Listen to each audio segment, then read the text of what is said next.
think we had one drop ball, and just making sure you know where kids are going to be as a quarterback, making sure you know your receivers are going to be was a big thing for Gannon. The ball got a little heavy a couple times. I laughed. He threw a screen to Tucker and it looked like he shot put it over there to him. But but I felt like we did. We didn't throw the ball as much as we normally do. Obviously because of conditions and we got a lead early. Those two things kind of factor into how much you throw the ball. But I thought Gannon did an excellent job, and our receivers ran good routes, and their footing was good there, and they could make the cuts that they needed to get open. So it was all the way around. I thought we were very effective in our passing game, even though we didn't use it as much as we normally do. You and I have talked about turnovers, takeaways, turnover differential, but one thing I have refused to bring up, because I still believe, even though I'm a dumb radio guy, I still have kind of that broadcaster jinx in me, is your lack of fumbles. I've not brought it up this year, but in the back of my mind, I knew that coming into this game, you still have not lost a fumble this year, and really haven't put the ball on the ground a lot at all. In these conditions, though, you did have your first fumble of the season, and now we can talk about it a little bit. That is an incredible stat to go 10 games, and you've only lost one fumble so far.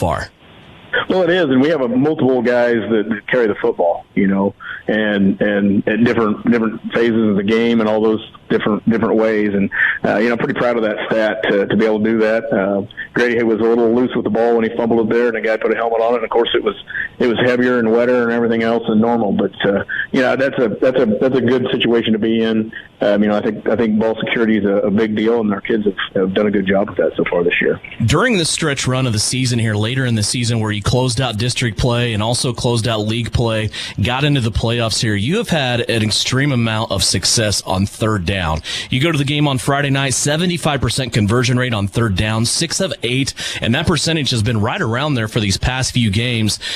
Is there anything in particular you're looking at when you're at third down? Is it keeping a little bit ahead of the chains where you're not in 3rd and 17 or something like that? What do you see there?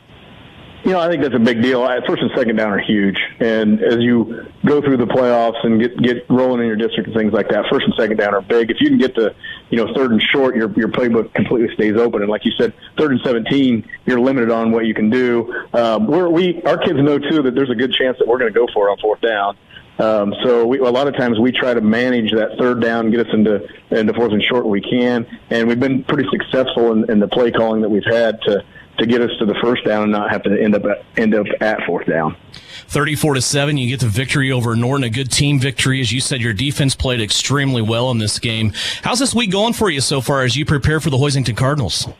So far we've had a good week of practice. The kids are locked in, focused. They understand that Hoisington beat us out last year. So we've played Hoisington 3 years in a row now in the playoffs, and we're going to have to be locked in, or they're going to come and get us. This is a Hoisington team. When you go back and you look at their history, Zach Baird has built a program there, a lot like what you have at southeast of Saline. They come in this year, they have 4 losses. This is only the second 4-loss season he's had. Other than that, that's been less losses than that. That's incredible in 11 years in just itself. But there's a little bit of history now developing between these two teams. It's at this exact moment, same week of the last 2 seasons that you guys have locked horns. Right now, 1-1, splitting the last 2 years. What do you know about the Hoisington Cardinals, what they will bring to the table tonight? Well, I know they started the year. Their schedule was tough. They had injuries. A lot of things. They had a lot of guys that were excellent football players off that last year's team that graduated. Coach Baird, we knew. I was pretty sure that as we progressed through, that eventually, Hoisington was going to be in the playoffs, and they were going to make some noise in the playoffs, and they have. Coach Baird does a great job there, and his coaching staff, and those kids are used to winning. They get there in the weight room in the summer and they get after it, and they do what they need to continue to get better. And it doesn't surprise me that they've made it this far. When you look at this Hoisington team, I remember 2 years ago, boy, they were big. They came in and they had all the beef. You were able to make them run around a little bit. You played your offense and stretched them sideline to sideline. Last year, though, they were more like you. And I just remembered one thing about the game last year. There were a lot of injuries going on. It kind of seemed like that all hit southeast of Saline at the same time. This year, what do you think the composure is? Is this kind of a team that's a little bit like yours, or how do you see the Cardinals and their makeup this year? They're always big up front, got nice size, and they do again. They run the ball more this year than they did last year. their quarterback last year was outstanding, and they have good quarterbacks this year also. But that quarterback had a lot of experience and everything else, and did an outstanding job last year. So they don't throw the ball quite as much as they do, but their run game is always outstanding. We got to make sure and kind of try to keep that in check. But they're going to be physical. They're going to play hard. They're going to know what they're doing. So, it's just it's going to be a good playoff football game. Another opportunity for you tonight at home to move on to the next round, Coach. What do you want to see most from your guys tonight? I think we got to continue to take care of the football. We got to get first downs. We got to keep their offense off the field. Take what they give us.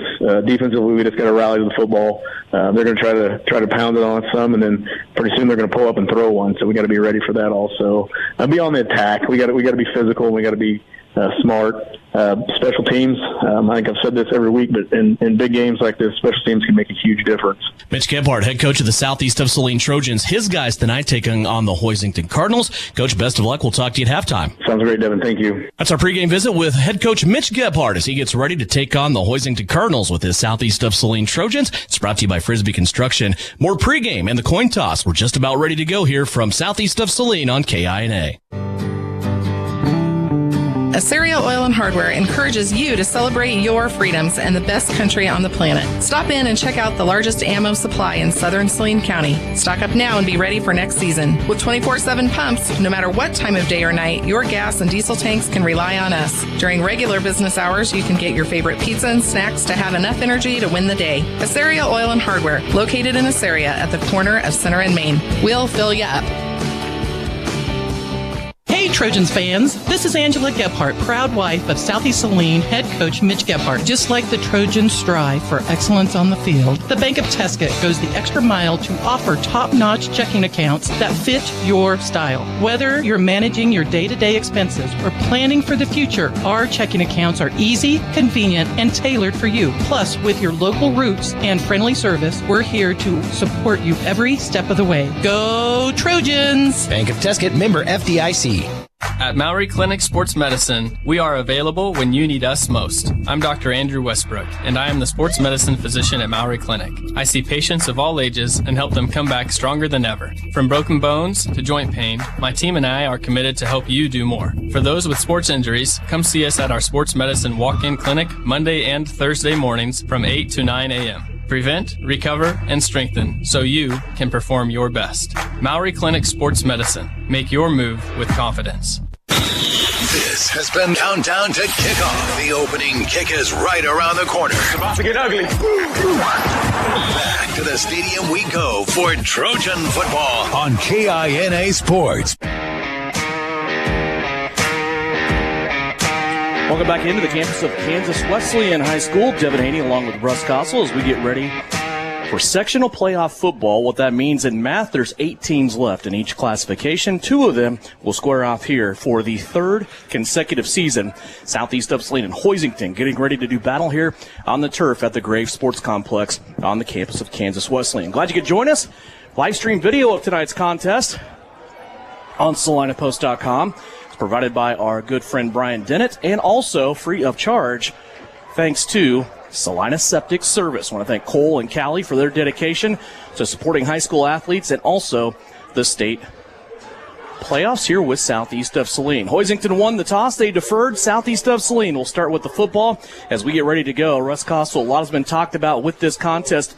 My friend, your new Mibajano, keys to success tonight for Southeast of Saline. I think on offense, you got to continue the fast start. You saw it last week against a really good Norton team, and you run 7 plays and you got 14 points on the board. You create turnovers, and I think that leads right into defense. You got to win on 3rd down. Okay, this Hoisington team we know is going to run the ball enough. They sprinkle in just enough pass to keep you on your toes. So I think if you win on 3rd down, make them play from behind the sticks, you'll be in a good place tonight. This is a Hoisington team under the leadership of Harrington native Zach Baird. He's familiar with Highway 4. In his 11th season at Hoisington, he has only had 2 seasons, including this one, that they've suffered 4 losses. They've never had a 5-loss season. 105-23 is Zach Baird's record at Hoisington. And they had a rough start of it. Not only did they have injuries pile up at the beginning of the year, but they played teams like Pratt, Heston, Scott City, and Cheney. They lost 4 of their first 5 games, but it appears they are right. They are healthy as what they've been all season long, and they come in here against Southeast of Saline on a 5-game winning streak. Of course, for the Trojans, you know they haven't lost a game since they lost to Hoisington, this time 1 year ago. Glad you could join us. Buckle in. It should be a good one here as you view it on live stream video, SalinaPost.com. Hoisington will wear all their whites jerseys tonight. Got that Hoisington Cardinal on the side. They will kick off from right to left to Southeast of Saline, who's wearing their purple tops, purple helmets, and the white pants.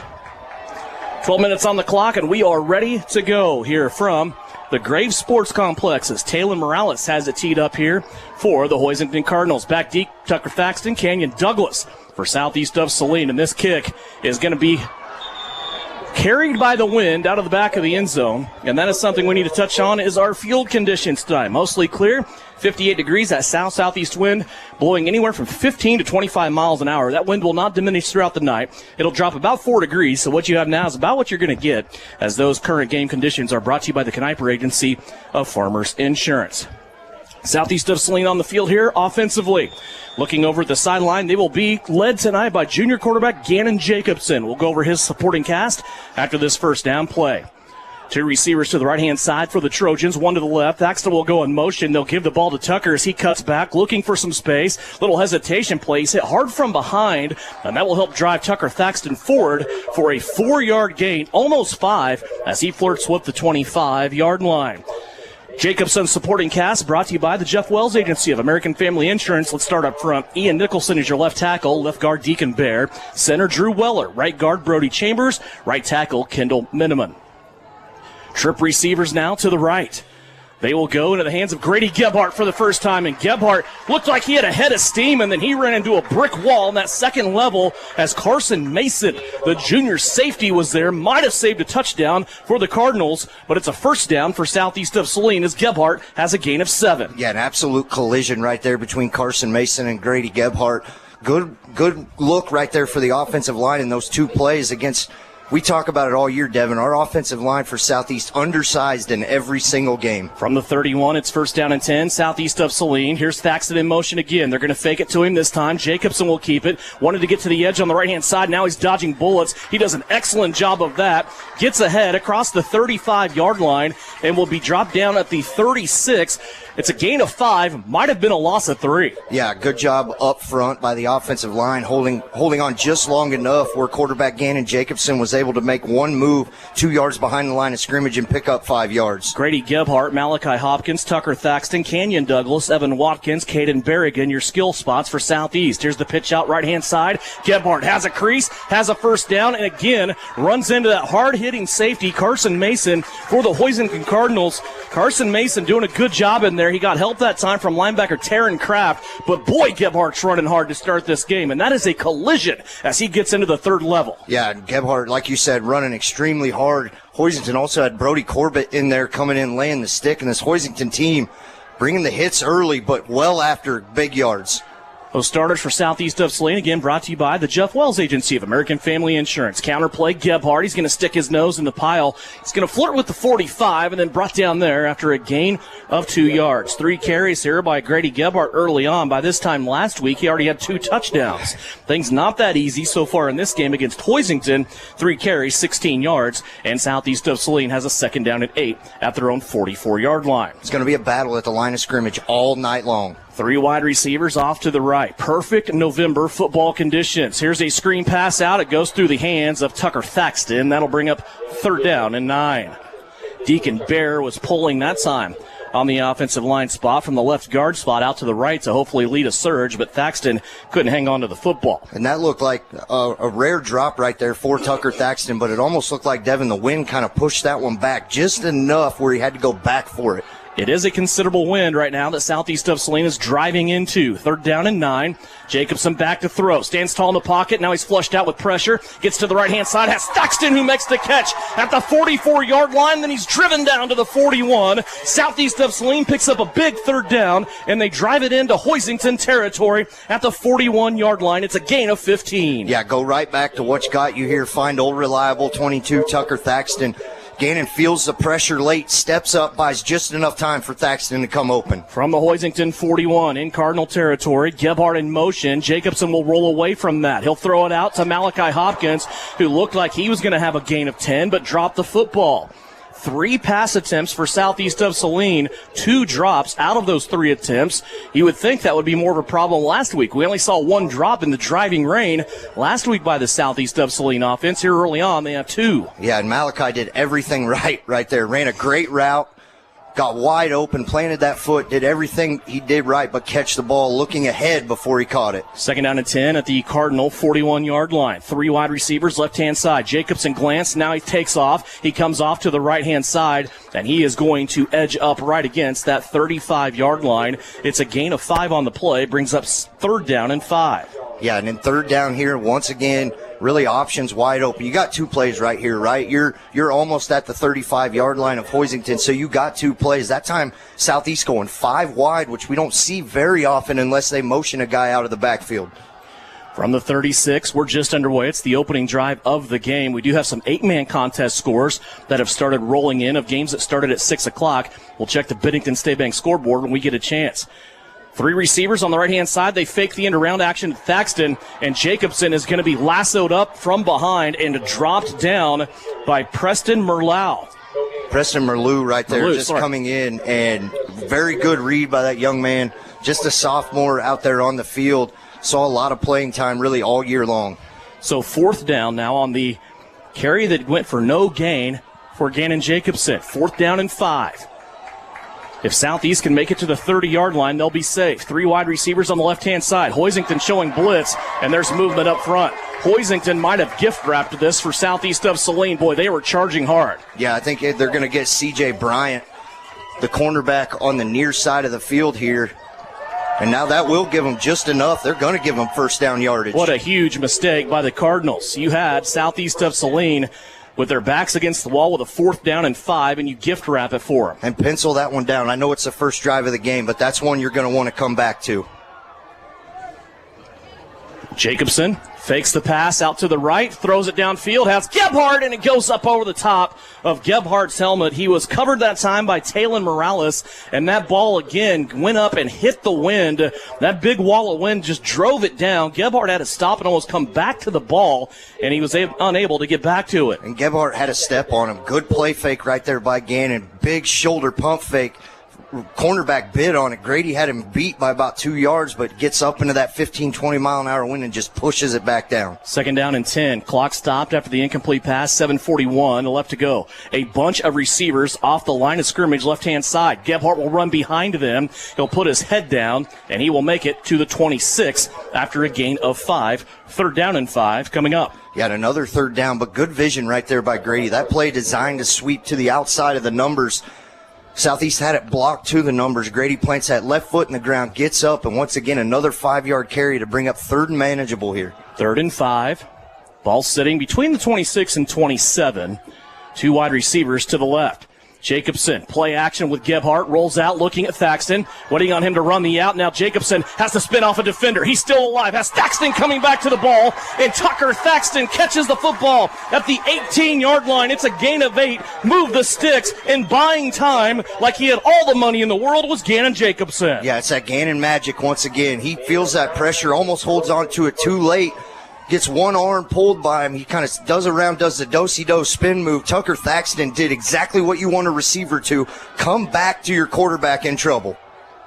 In the Case IH Red Zone for the first time, brought to you by Can Equip and Solomon. From the 18-yard line, they go back to Gebhardt. He has to shed a tackler in the backfield, gets back to the line of scrimmage, but then is swarmed under by Taryn Kraft and company. Kraft is one of the main cogs of this Hoisington team on both sides of the ball. He has been injured most of the year, but man, he is a football player. Yeah, and he is a stud out there. We saw him last year in the same playoff game, but you got guys up front.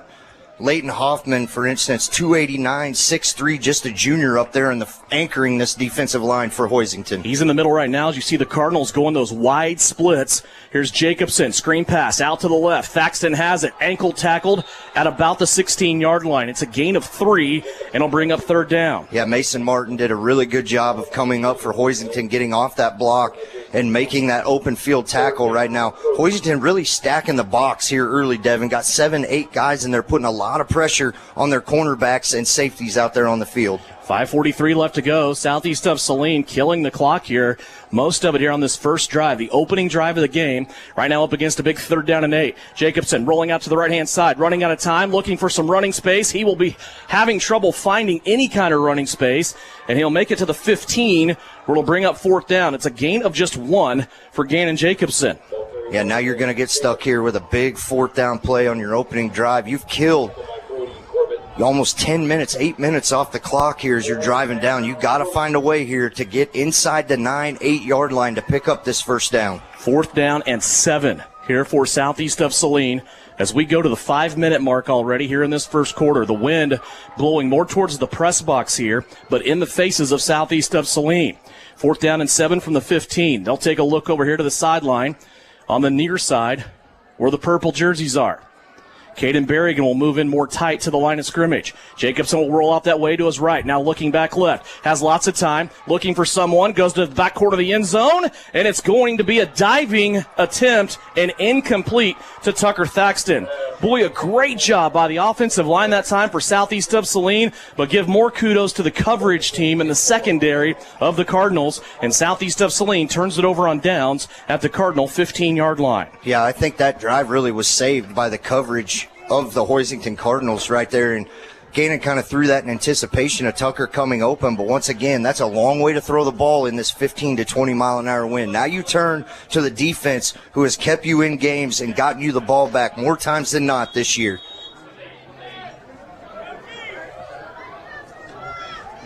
Hoisington comes out, tie formation. They'll move a guy in motion. They'll run it right up the gut here, and they will feed the beast all day long. More than likely, that beast will be Taryn Kraft. Yeah, and they're going to do a lot of smoke and mirrors, a lot of motion. They're going to pack everybody inside the hashes, maybe one receiver, and they're going to drag him clear outside the numbers just to drag a cornerback out of the play. Kraft that time got 4 yards on 1st down.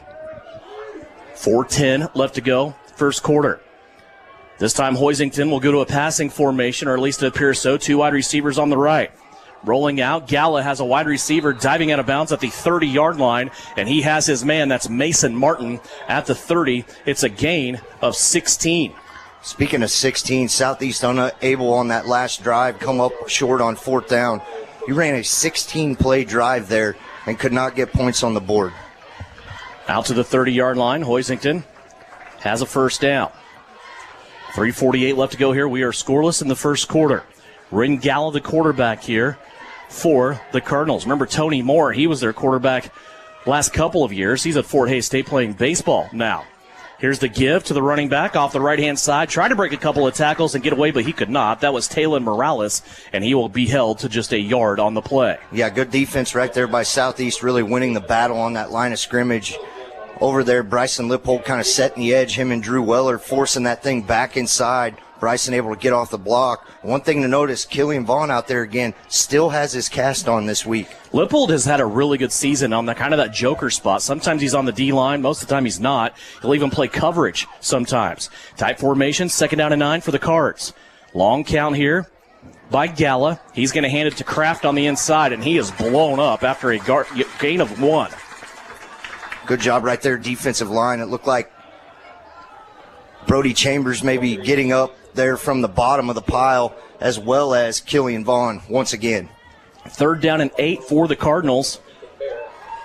Football right now sitting at the 32-yard line. Their opening drive of the contest. Southeast of Saline went 16 plays, drove it to the Cardinal 15-yard line, and then had to turn it over on downs. Mason Martin comes split out to the left. It's he and Thaxton one-on-one. How about a matchup there, huh? Yeah, that'll be a battle to watch all night long. Now, another guy leaves the backfield for the Cardinals. Here comes Gallo, wanting to roll out, looking for some space, has to throw it up, and it's going to be intercepted. Maybe got it. Jacobson caught it. An interception, and 1 foot in bounds right at the 45-yard line. Gannon Jacobson takes it away on 3rd down. Huge mistake by quarterback Ren Gallo right there. You want to throw that one out of the way. He waited till the absolute last minute. Gannon just floating over there, kind of sitting, goes up for it, high points it, looks down, gets 1 foot in bounce right in front of his head coach, Mitch Gebhardt.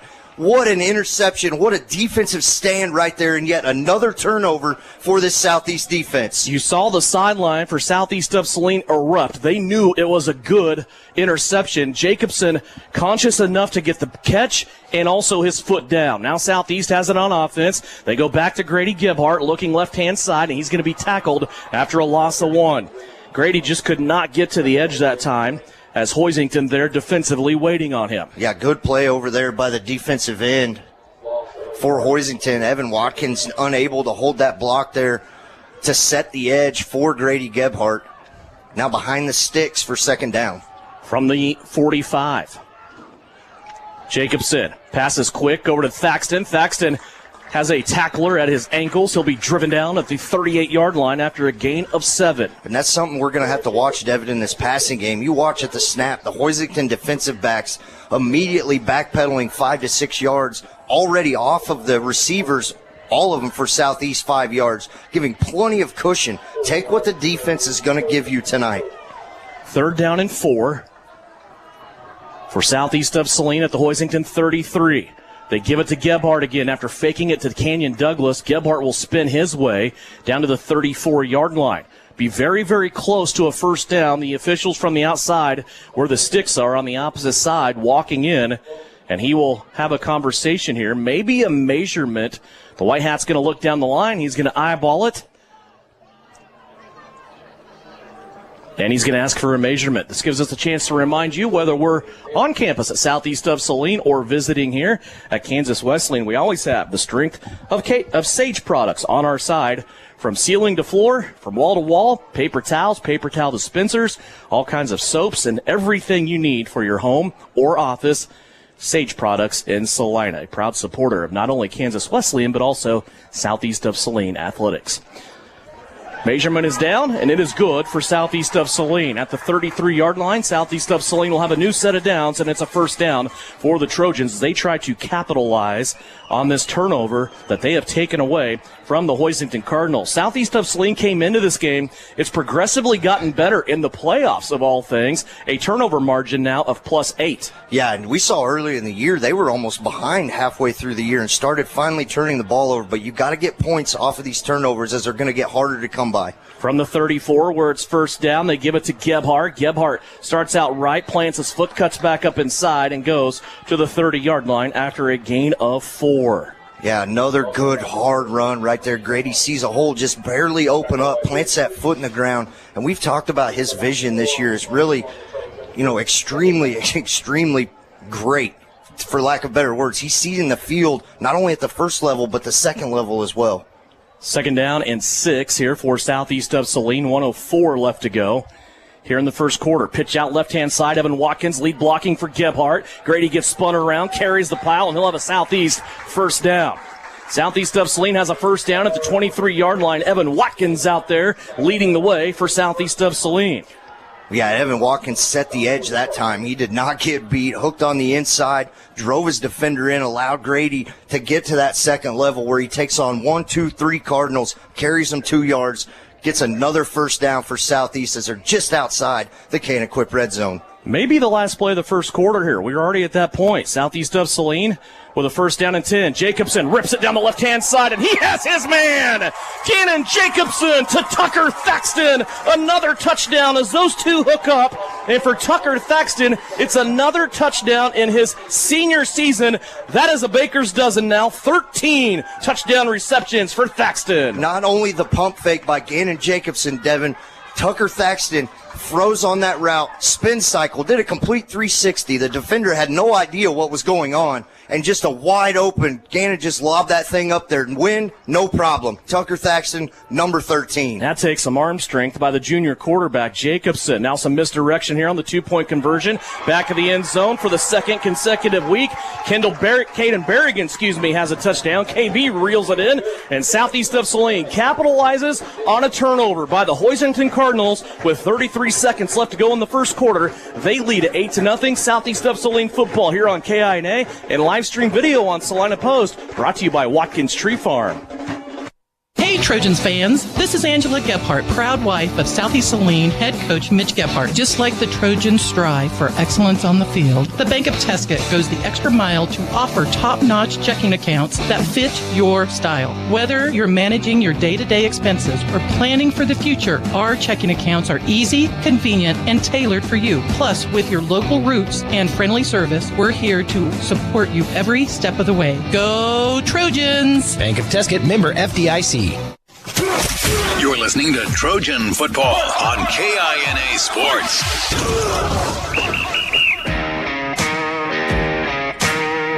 I want to thank our friends at Salina Septic Service tonight, helping foot the bill and bring you Southeast of Saline video coverage on SalinaPost.com. Cole and Callie have been busy lately, and there's a lot of great news. They are just dying to tell you, not only with Salina Septic Service, but also with Hutchinson Septic Service. Their main goal in life is to make your customer experience when you need them for your septic system a lot more better. And that's what they're going to do. Big news coming at the end of the year for Cole and Callie Leister. I want to thank them, Salina Septic Service. Yeah, and how big was that touchdown here? Now you're going to flip and put Hoisington into the wind if Southeast can stop them on this drive. Here's a pop-up kick. Hoisington waits on it to come down. It comes down at the 20-yard line, now looking for space, trying to bounce it to the outside. It's Carson Mason, and Mason is clobbered by Malachi Hopkins, but the return takes him to the 41-yard line, and that's where Hoisington will come out. Your Southeast of Saline defense tonight. Let's go over your defenders for Southeast of Saline. Bryson Lippold, Drew Weller, Deacon Bear, Brody Chambers up front for Southeast of Saline. Your linebackers are Marion Hollop, Killian Vaughn, Grady Gebhardt, Kenyon Douglas. Malachi Hopkins, Tucker Thaxton are your corners. Gannon Jacobson already with an interception, his second of the season, as your free safety. Defensive starters for Southeast of Saline, brought to you by the American Family Agency of Jeff Wells. Here's the inside give. This is Taryn Kraft again, and he is wrecked at the ankles. Southeast of Saline doing a really good job with him early on. Deacon Bear, also Drew Weller, Grady Gebhardt all there for Southeast. Yeah, and Killian Vaughn actually filled that gap right away as he came in. Deacon Bear got off his block and got him low. Killian came in, hit him high, and shortened up that gain for just 2 yards, and that'll bring us to the end of the first quarter. Already the end of the first quarter. We will step aside, we will catch our breath, and we will take a break. Southeast of Saline, sectional football with Hoisington. The Trojans lead at 8-0, and it's presented by Salina Septic Service. Are you ready to make a meaningful impact? Join our professional healthcare team at Salina Regional Health Center. We're seeking dedicated individuals who are eager to provide exceptional care to our community. Our growing organization offers competitive pay, comprehensive benefits, and opportunities for growth. We are committed to supporting you in your career. If you're ready to join a team that values compassion, teamwork, and outstanding patient care, apply now at srhc.com or reach out to me, Tess Madro, in Human Resources. Great careers start here. Salina Regional Health Center, we take care of you so you can care for others. The Trojans are experts in precision passes, and Everhart Precision Ag are your experts in grid soil sampling. Everhart Precision Ag does all the sampling and data analysis in-house, keeping it local and close to the farm. They're also your local channel seedsman, selling all seeds with an emphasis in corn and soybeans. Trust Matt Everhart and Lane Hensley at Everhart Precision Ag, serving Saline, Dickinson, McPherson, and Ottawa counties, and also supporting Southeast of Saline Trojans. For more information, visit everhartprecision.com.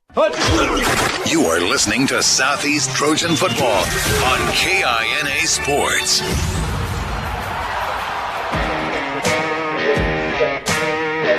Back here at Kansas Wesleyan University, it's the Graves Sports Complex. Devin Haney along with Russ Kossel. Hoisington has it at their own 43-yard line where it's second down and 8. 8-0 Southeast of Saline on the scoreboard. Cardinals put a man in motion, go from right to left.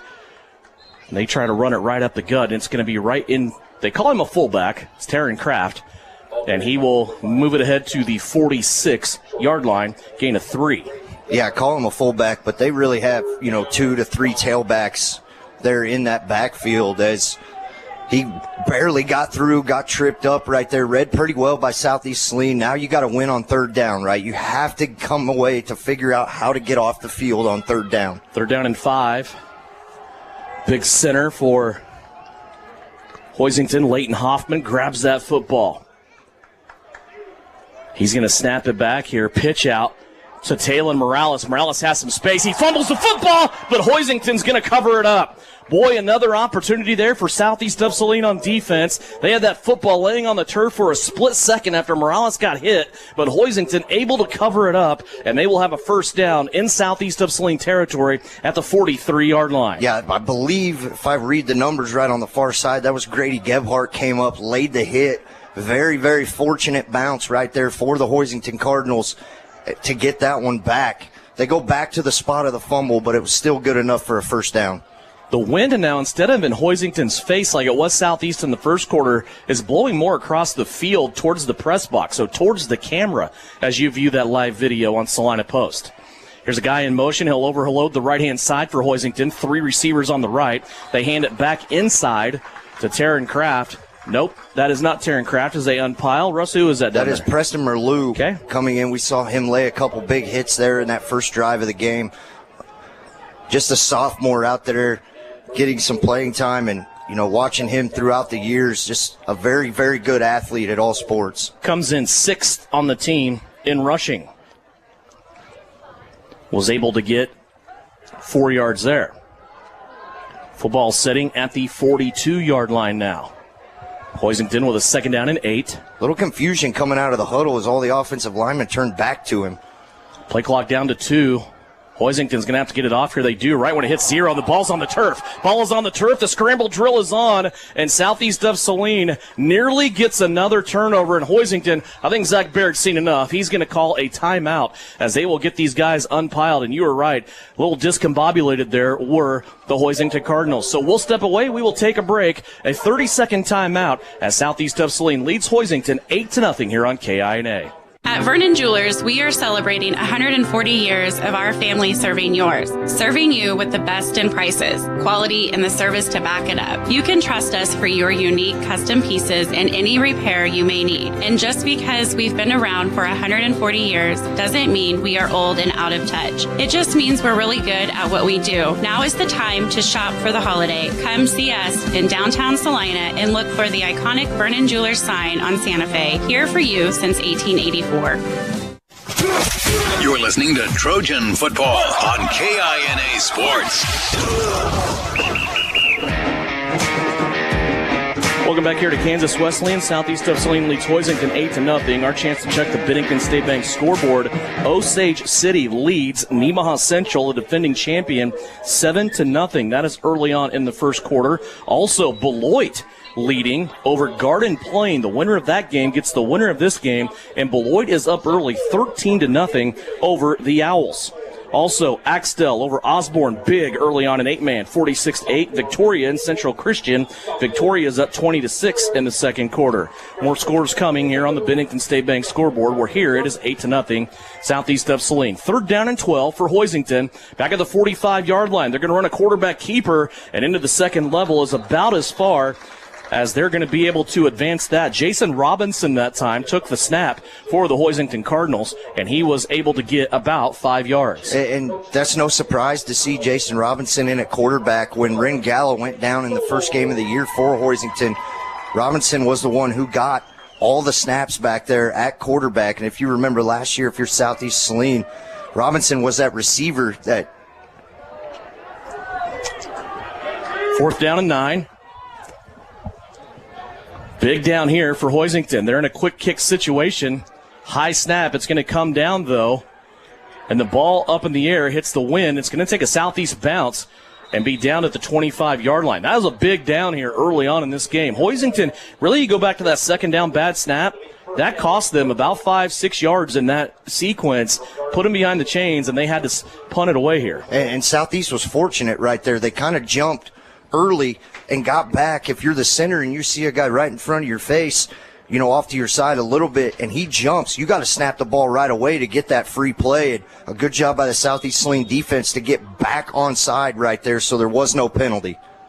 So Southeast will take over here at their own 26-yard line. Jacobson, play action, wants to let it go with the wind down the field, and it goes just over the outstretched arms of Malachi Hopkins. You and I were talking during the break. We were curious what Southeast of Saline would do with this wind, and right now it's kind of whipping behind the ball or even pushing a little bit towards the southeast sideline.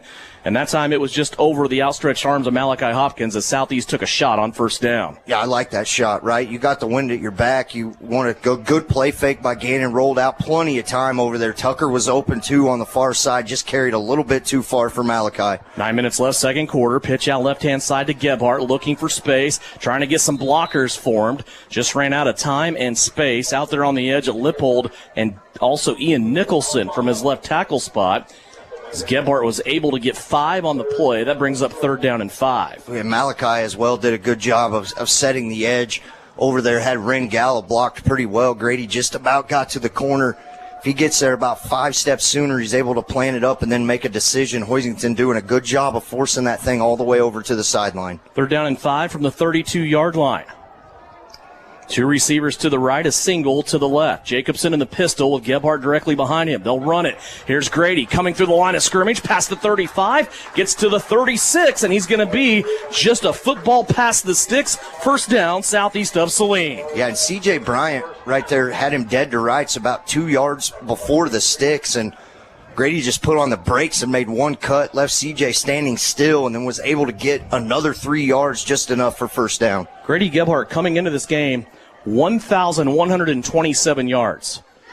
Here's Jacobson out to the right-hand side. Little bubble screen to Thaxton. He's making a couple of guys miss, and he has to avoid losing yardage. He's going to get 1 or 2 on the play. Go back to Gebhardt coming into this game, 1,127 yards rushing, 12 rushing touchdowns, and he missed 3.5 games. Yeah, he was set up to have an absolutely stellar year. I mean, still stellar if you look at the stats for missing 3 games. But I think we got a tap on the shoulder to Omarion Holub and how well he played when Grady went down with that ankle injury. 2nd down and 8 for southeast of Saline from the 38-yard line. Jacobson play action, rolls out, throws a dart, and it might have gotten there a little too quick for Thaxton. I think Thaxton might have been maybe expecting that ball out in front a little more so he could catch and run with it, but it falls incomplete. Gannon Jacobson so far in this game, 6 of 11 throwing the football. His main target, and the only one that has made catches tonight, is Tucker Thaxton. He has a half a dozen. Yeah, Tucker had Taylor Morales right there on his back, and maybe you would like to see Gannon get that one a little more out front instead of throwing such a dart right at him. 3rd down and long here for Southeast. From the 38-yard line. It's 3rd down and about 8. Jacobson has the football, standing tall in the pocket again, unloads it to Bryson Lippold, and Lippold goes down, had his ankles cut at the 45. He fell forward, and he is very close to the 1st down sticks. Might be about a half a yard shy here. The official standing at the 46-yard line, and we'll see where the measurement lands. Looks like it's going to be 4th and short. Yeah, it looks like it's going to be a full yard short right there, and I think that's a good spot. It looked like his knee kind of went down there before he got to reach and stretch the ball out there on the sideline. So now 4th down, 46-yard line for Southeast. I think you got to hand this one in the belly of 30 and let him do what he's done all year. That was just Bryson Lippold's 5th reception of the year. Here's 4th and short. They go back to Gebhardt. Hit early, hit late. It doesn't matter. He's going to end up flirting with the 50-yard line here at the Graves Sports Complex, and a 1st down for southeast of Saline. Grady Gebhardt banging his way through there like a pinball on a gain of 4. Yeah, and the offensive line just really kind of buckling down here on this 3rd drive for Southeast, just winning that battle up front against these big Hoisington defensive linemen, allowing Gebhardt to get to about a yard past the offensive lineman to where he can make a decision on which way he wants to go. Nose of the football, kissing the midfield stripe here on that Coyote logo. Pitch out left-hand side. Gebhardt runs behind his blockers. Now he's going to cut back inside, breaks a tackle into the 2nd level. 12 yards, 13 yards now for Grady Gebhardt as he is inside of the 40-yard line down to the 37. It's a gain of 13. And there's that vision again, right? We've talked about it way too much, maybe not enough, but that play set to go outside. Southeast unable to set the edge. They just switch, block it to the outside. Grady plants that left foot, cuts back into the middle of the field for another 1st down. 2 receivers to the left, Caden Berrigan to the right on the long side of the field. 1st down and 10 for southeast of Saline. They lead it 8-0. Here's the snap back to Jacobson. They go back to Gebhardt. Grady puts his head down, breaks the 35-yard line, surges to the 34 and gains 3. Yeah, another big gain right there. Not big gain, but 3 yards. I mean, that play, there's been multiple plays now where Grady is set up to get no yards, maybe a loss of 2 yards, and he comes through and still finds a way to get positive yards. From the 34, 6:20 left to go. 2nd down and 7. Play action to Gebhardt. Jacobson rolling out right-hand side. Lets it fly down the right-hand sideline. He had Berrigan and just overthrew him by a little bit.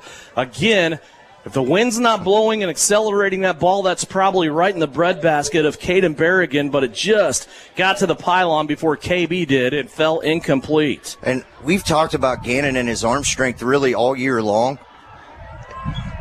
But the receivers running good routes seem to find a way to get open every single time. From the 34-yard line now, 3rd down and 7.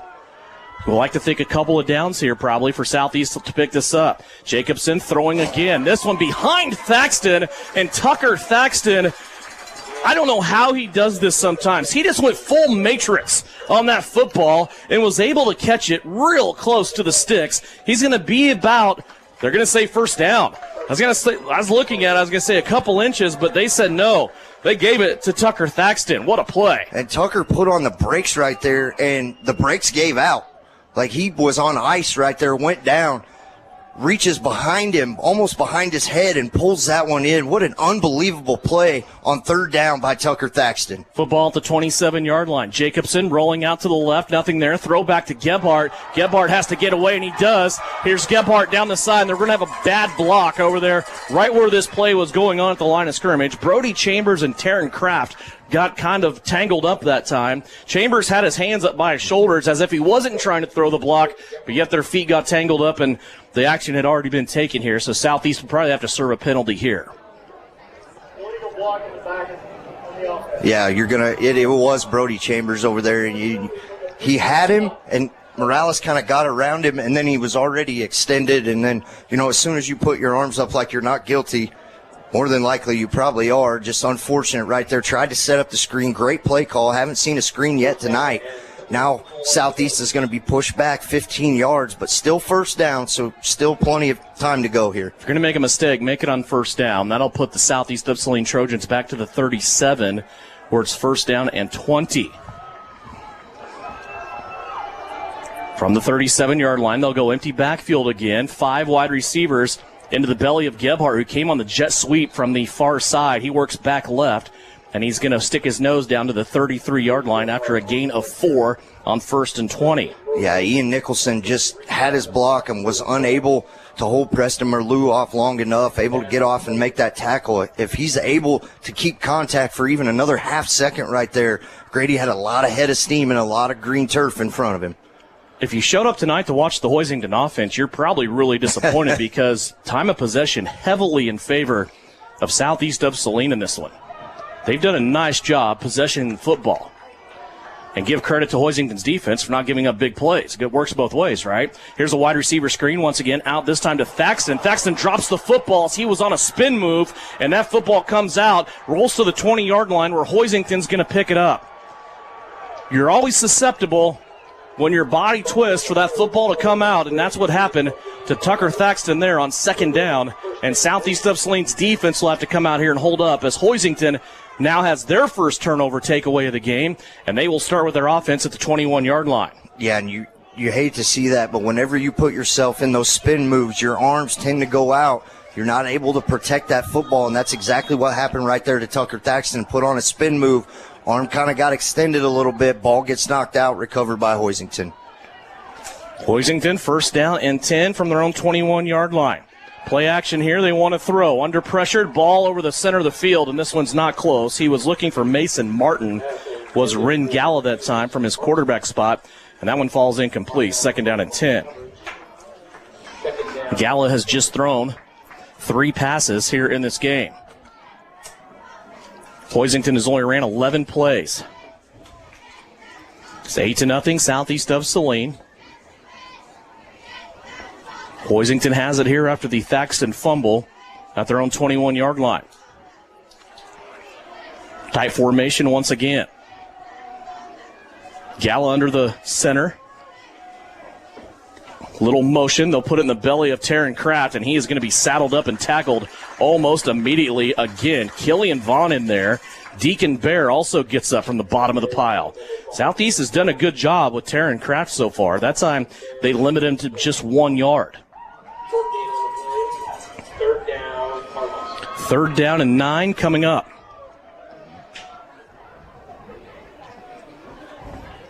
Clock continues to roll. 4:12 left to go. Russ is on his way to the Salina Ortho sideline to have a conversation with Mitch Gebhardt before we hit halftime. Or as we hit halftime, I should say.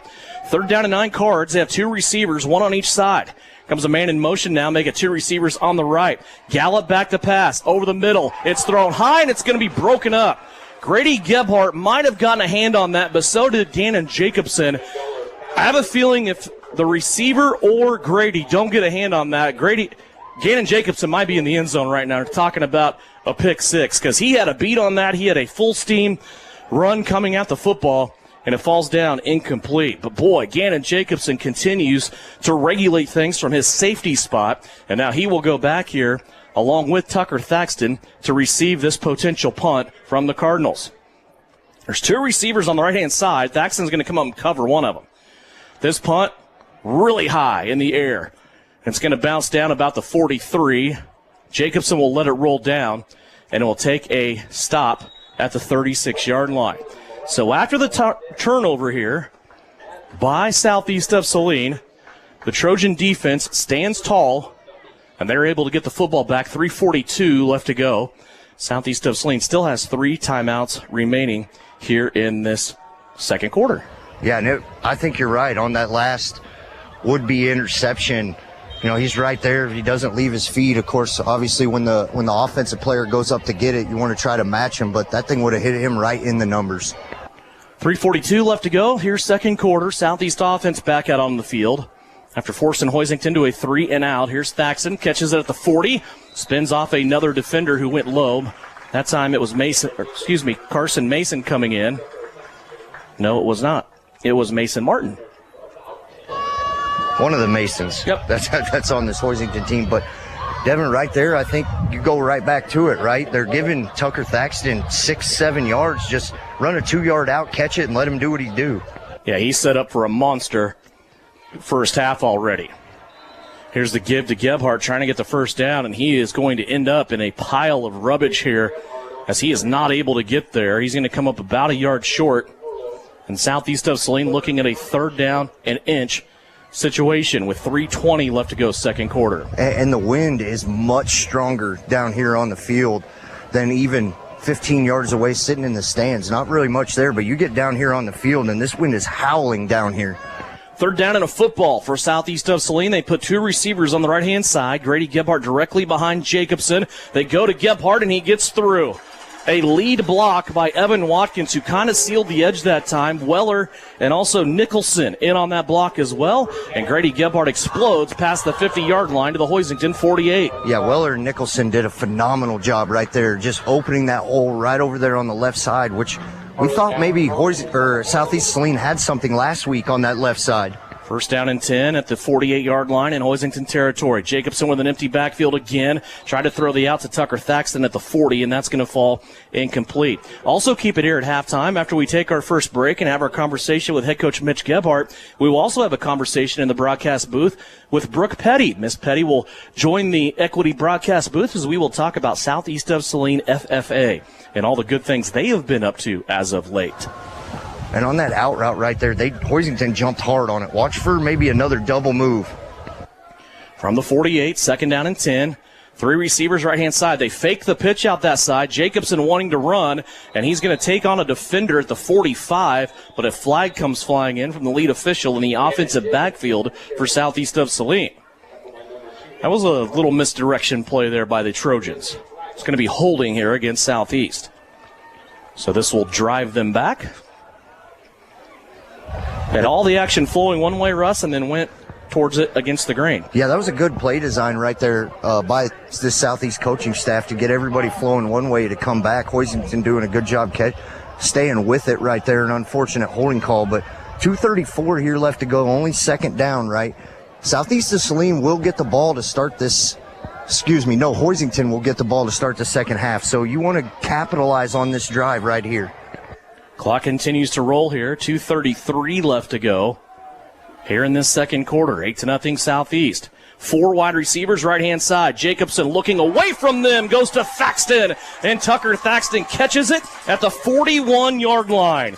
It's a gain of 14 for a diving Tucker Thaxton. And that had to be only in that spot, Devin. That was thrown in between 3 defenders. That thing had to be on a frozen rope as Tucker wasn't even out of his break yet. Finds the football. Big gain on second down. 3rd and 4. Now as they get some of that penalty yardage back, they go to Gebhardt. He stretches it to the sideline, down the sideline, and one guy had a chance to pop him out of bounds, and he was able to get there as Grady Gebhardt is shoved out of bounds at the 26-yard line after his longest run of the game, 16 yards. Yeah, Ian Nicholson and Drew Weller once again setting the edge like they have done all year long and just freeing up the sideline. Grady gets close to the sideline, plants that foot up, and goes north and south. 2:08 left to go. First down, southeast of Saline at the Hoisington 26-yard line. Jacobson wants to throw again. Berrigan has it on the right-hand side, and there's a flag that comes out. Caden Berrigan running over there inside of the 10, and a flag right in the middle of the field. And I think you're going to get an eligible man downfield as that ball, Gannon didn't quite catch it clean, and it didn't come out as fast as he wanted it to. Good call there, Russ. You got that one. So Southeast will have to overcome yet another penalty here. They've been good at doing that so far this evening here in this first half. 2:02 left to go here. And they will take on another penalty here that will put them back to the 31-yard line where it will be 1st and 15. Yeah, and if, like you already mentioned it once, if you're going to make a mistake and you do it on first down, unfortunately, that was a big play set up and a good catch by KB over on the sideline. I do love how open he was. That penalty had nothing to do with how open Caden Berrigan was on that play. 2 receivers to the right. Jacobson wants to go left. Looking down the sideline, nothing there. Now he's in scramble mode. Has to come back. Slips a screen to Gebhardt. Gebhardt now to the 25, to the 24, and brought down there. A fire drill play by Southeast of Saline will get them 7 yards. Yeah, Grady just kind of hung around right there, right? He kind of just leaked out. Nothing came down. They tried to double move over here on the outside with Tucker Thaxton. He just found Grady just enough to get big yardage there on first down. Back to the 23-yard line for Southeast of Saline. Jacobson, low snap, fires it though, gets it in the red zone to Tucker Thaxton, who dances his way out of bounds here at the 17-yard line. It's a quick gain of 6 to Tucker Thaxton. And it's take what the defense is giving you, right? They're giving Tucker Thaxton and really all the receivers, all this room. Just Gannon, just catch it and let it come out to one of your guys on the outside. That is Tucker Thaxton's 10th catch of the first half. Southeast of Saline, 3rd down and yard at the 17, and Hoisington will call a timeout. We'll take it as well. 86 seconds left to go here in the first half. Southeast of Saline is in the red zone. We'll be back after a 30-second timeout from the Equity Bank broadcast booth here at Kansas Wesleyan. This is Southeast Trojan football. Assyria Oil and Hardware encourages you to celebrate your freedoms and the best country on the planet. Stop in and check out the largest ammo supply in southern Saline County. Stock up now and be ready for next season. With 24/7 pumps, no matter what time of day or night, your gas and diesel tanks can rely on us. During regular business hours, you can get your favorite pizza and snacks to have enough energy to win the day. Assyria Oil and Hardware, located in Assyria at the corner of Center and Main. We'll fill you up. You're listening to Trojan Football on KINA Sports.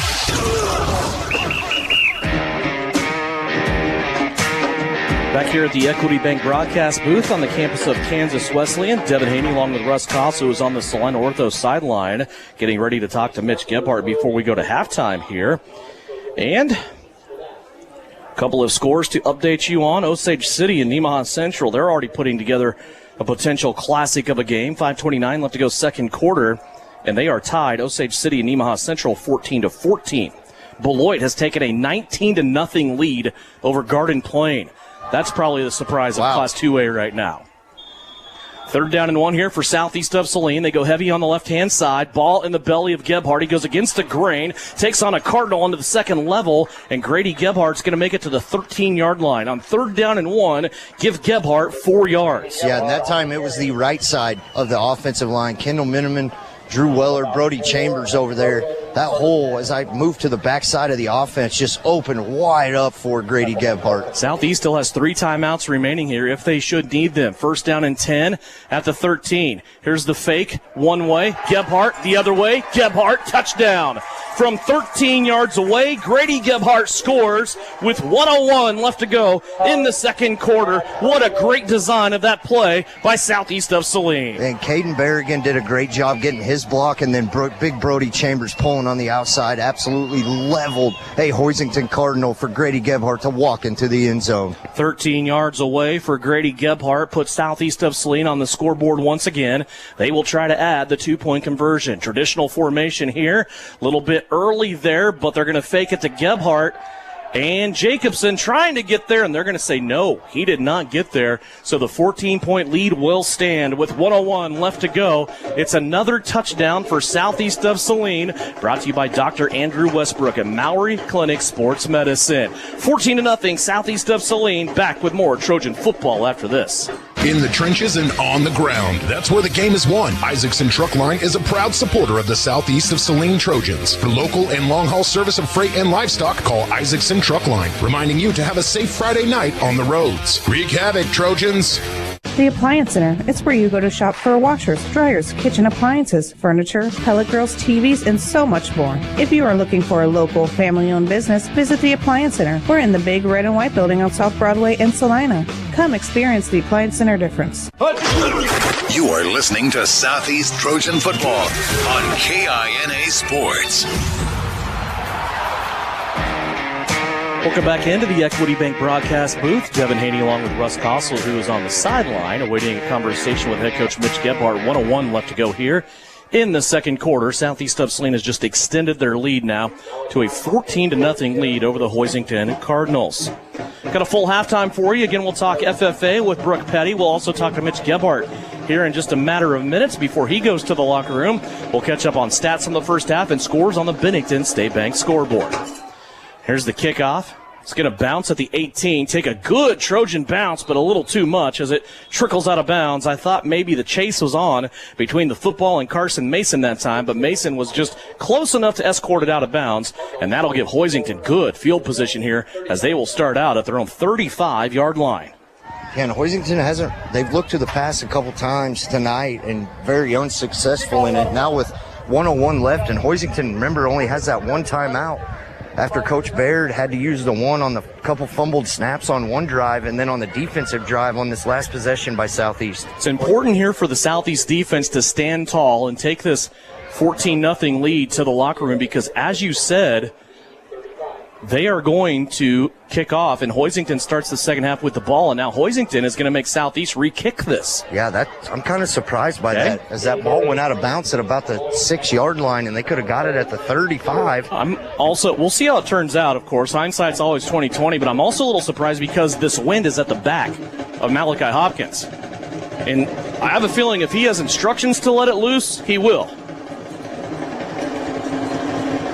Malachi with his hand in the air. We'll see the approach here. And he's going to angle it off to the left-hand side again. And again, it goes out of bounds. Got to keep it on the field to have a chance. Mitch Gebhardt making a motion with his right leg here. Out to his kicker, Malachi Hopkins. I think they're going to make him re-kick again. Why wouldn't you? I mean, at this point now you have to, right? You've already pushed him back 5 once, push him back another 5.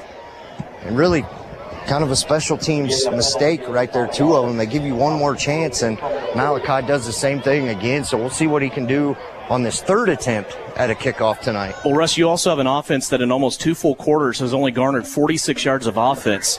These are the best yards you're getting so far here in the first half. Yeah, I was just about to touch on that. That's why you're the best in the business. First down and 10 coming up for Hoisington, but yet again, we got to wait on another kickoff here. As Hopkins on the approach, will kick it down the middle of the field. It's a wobbler that will be taken at the 23-yard line. Here comes Hoisington out of a hole, and they're going to be taken down short of the 40. So the first decision, probably a good one. The second one, not so much for Hoisington, as the coverage team there by Southeast of Saline and kicker Malachi Hopkins does the best they can, and they hold Hoisington to a starting spot here of just at the 40-yard line. And really, after those 2 penalties, it's kind of a wash, right? You could have got the second one at the 40, and that's where you end up with it at anyway. So 53 seconds left to go for Hoisington, who comes out here first down and 10 at their own 40-yard line. See what they can do. Again, that wind just kind of whipping the velocity up and down between 15 and 25 miles an hour. Sometimes in the face of Hoisington, sometimes angling a little more towards the southeast sideline. Here's the run inside. And this one's going to be stood up right away And Taryn Kraft didn't even get back to the line of scrimmage here. Football's shy of the line of scrimmage. No, they moved Brody Chambers inside at nose guard on that one, and he absolutely destroyed the center. And that's exactly where Mason ran into, where was right into the back of his center and just down right there. Well, they give him a football.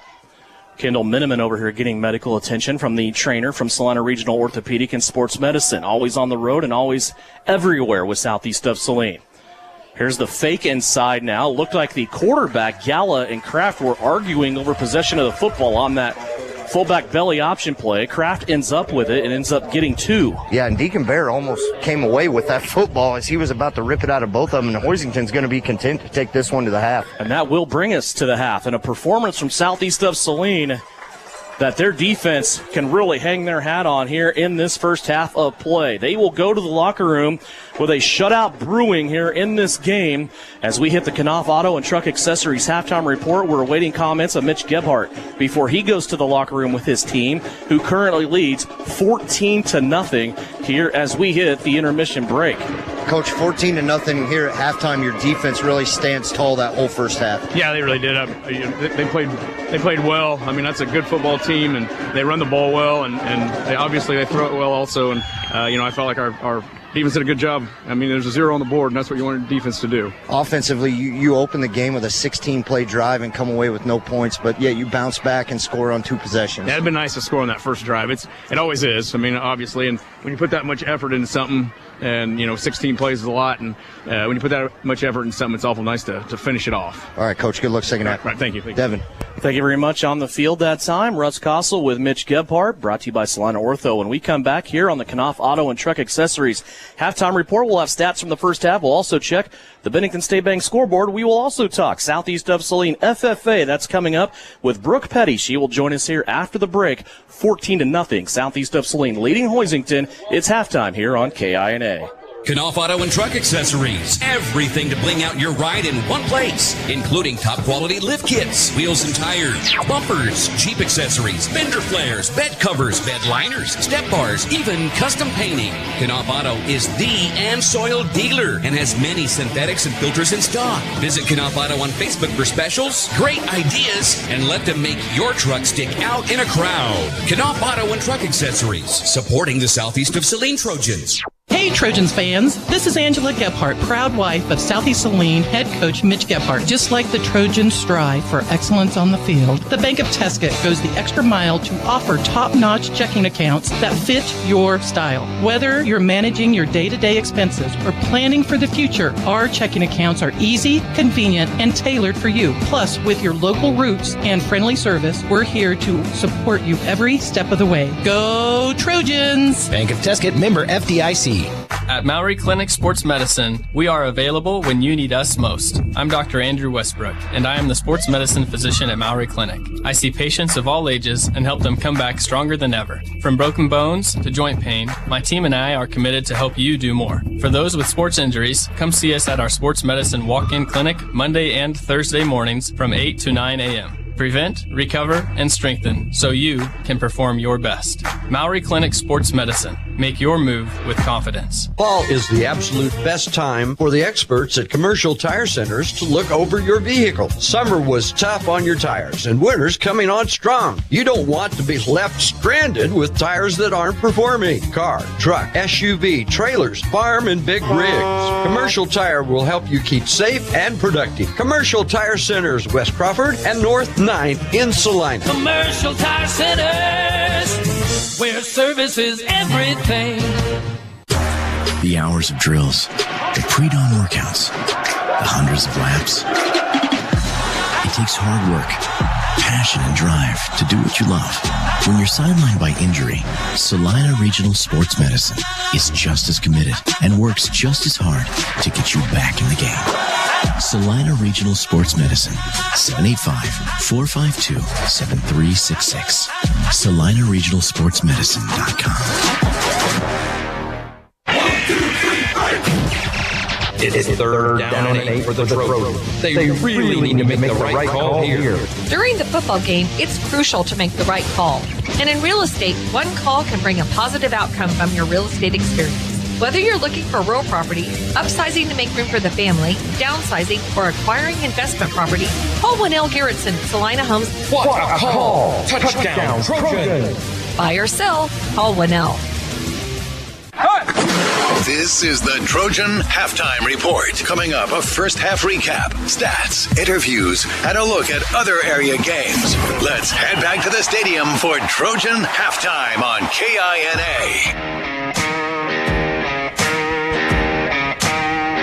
Back here at halftime, brought to you by the Knopf Auto and Truck Accessories. It is 14-0 southeast of Saline, leading the Hoisington Cardinals here. Sectional round, 8 teams left coming into tonight in each classification. We'll get you caught up on some other scores around the area on the Bennington State Bank scoreboard. But first, we have a halftime guest. It is Brooke Petty from southeast of Saline, the ag instructor and FFA advisor. And I was asking Doug Miniman about an interview and who we could have on at halftime, and about the same time, our old friend Wayne Sager got involved too and said, you guys should really talk about FFA, and it's something we've been talking about during the games and whenever we can see the results and things like that. But such a pleasure having you on and to talk about another just really great thing at southeast of Saline that's going on right now.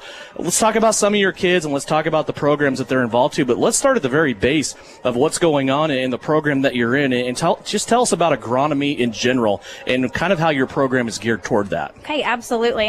It's so great to be here and talk about this, but agronomy in general is basically everything that deals with field crops and plants, including the soil management, water, nutrients, pest management, climate. Basically, it's very all-encompassing in that area. It's pretty broad. A lot of information to know about that.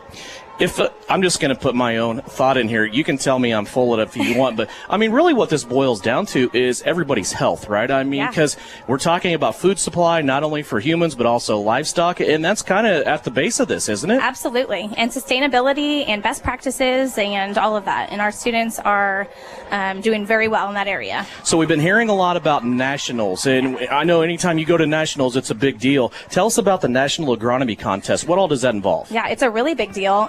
First of all, they had to be the one and only winning team of the Kansas agronomy competition, which they did. Landon Albright, Caden Perry, Evan Watkins, and Eli Olander round out that team. Landon Albright finished first in the state 2 years in a row, actually. And the second time around, he was able to get his whole team to win the whole contest in general and qualify for nationals. And I imagine it's like anything else in sports or Scholars Bowl or anything like that. You have to go through certain stages and keep succeeding and keep going to the next level. How long has this road been to get to a national contest? Well, honestly, Landon started 2 years ago when he won it the first time, but we didn't have enough team behind him to get him through. And so he came back and they made some goals, and they worked very hard. They came in usually twice a week during the school year and then during the summers. If we had a day off of school, we went to K-State. We met with Dr. Donnelly, who's huge into agronomy, multiple times to help us get ready for this contest. And so those are days that they could have been sleeping in, that they chose to. We got up really early and we hit the road and worked really hard at that. So it sounds like a ton of preparation. I mean, we always talk about, Coach Gebhardt and I, when school's not in session, they're still practicing or they still have games with football. And boy, how do the kids get all this into their schedule? It always amazes me how busy high school kids are now. It is amazing to me too, because these kids, these 4 kids in general, 3 of them are out here tonight on the football team. One of them was on the cross country team, also very successful. They're all in National Honor Society. They're involved in their communities and churches. They work during the summer for area farmers. Also getting more of that agronomy experience. But they're fantastic kids. I'm super proud. So tell us about the kids that went to the national contest for Southeast of Saline and how they did. Okay, so Landon Albright won the entire national contest. It was amazing. He just put so much work into it. He's very passionate about that area. And then we had Eli Olander, who placed 17th, still excellent. And then Caden and Evan rounded out our team, still in the top third of the whole contest. And it was a whole team effort to get them a 5th place finish as a team. We're so fortunate, I think, to have an ag-driven college right down the road from us in K-State and a lot of things that they do. How does something like this, not only the preparation that they have already put in, the knowledge they have gained, but also the successes that they have had now, how does this prepare them for the next step, whether it's farming, ranching, or going on to somewhere like K-State? Yeah, absolutely. It does so much more than just the agronomy. You've got the interpersonal skills, the communication skills that go with that, goal setting, time management. There was a huge goal setting, team presentation component to the national contest where they really had to work together and give an oral presentation. And these are all life skills that are going to serve them well, even if they don't necessarily go into the field of agronomy. So I imagine, like anything else, whether it's a team aspect or with you guys in FFA and doing things like this, your door's always open. You can always have more, right? 100%, yeah. We've got really good, hard-working kids, and this has only spurred more conversation with other students about what are some things that we can do, how can we move this forward. And so I'm excited to see what the years bring us. So what's next? What are you working on now? We just got back from a parliamentary procedure contest that went pretty well for our kids.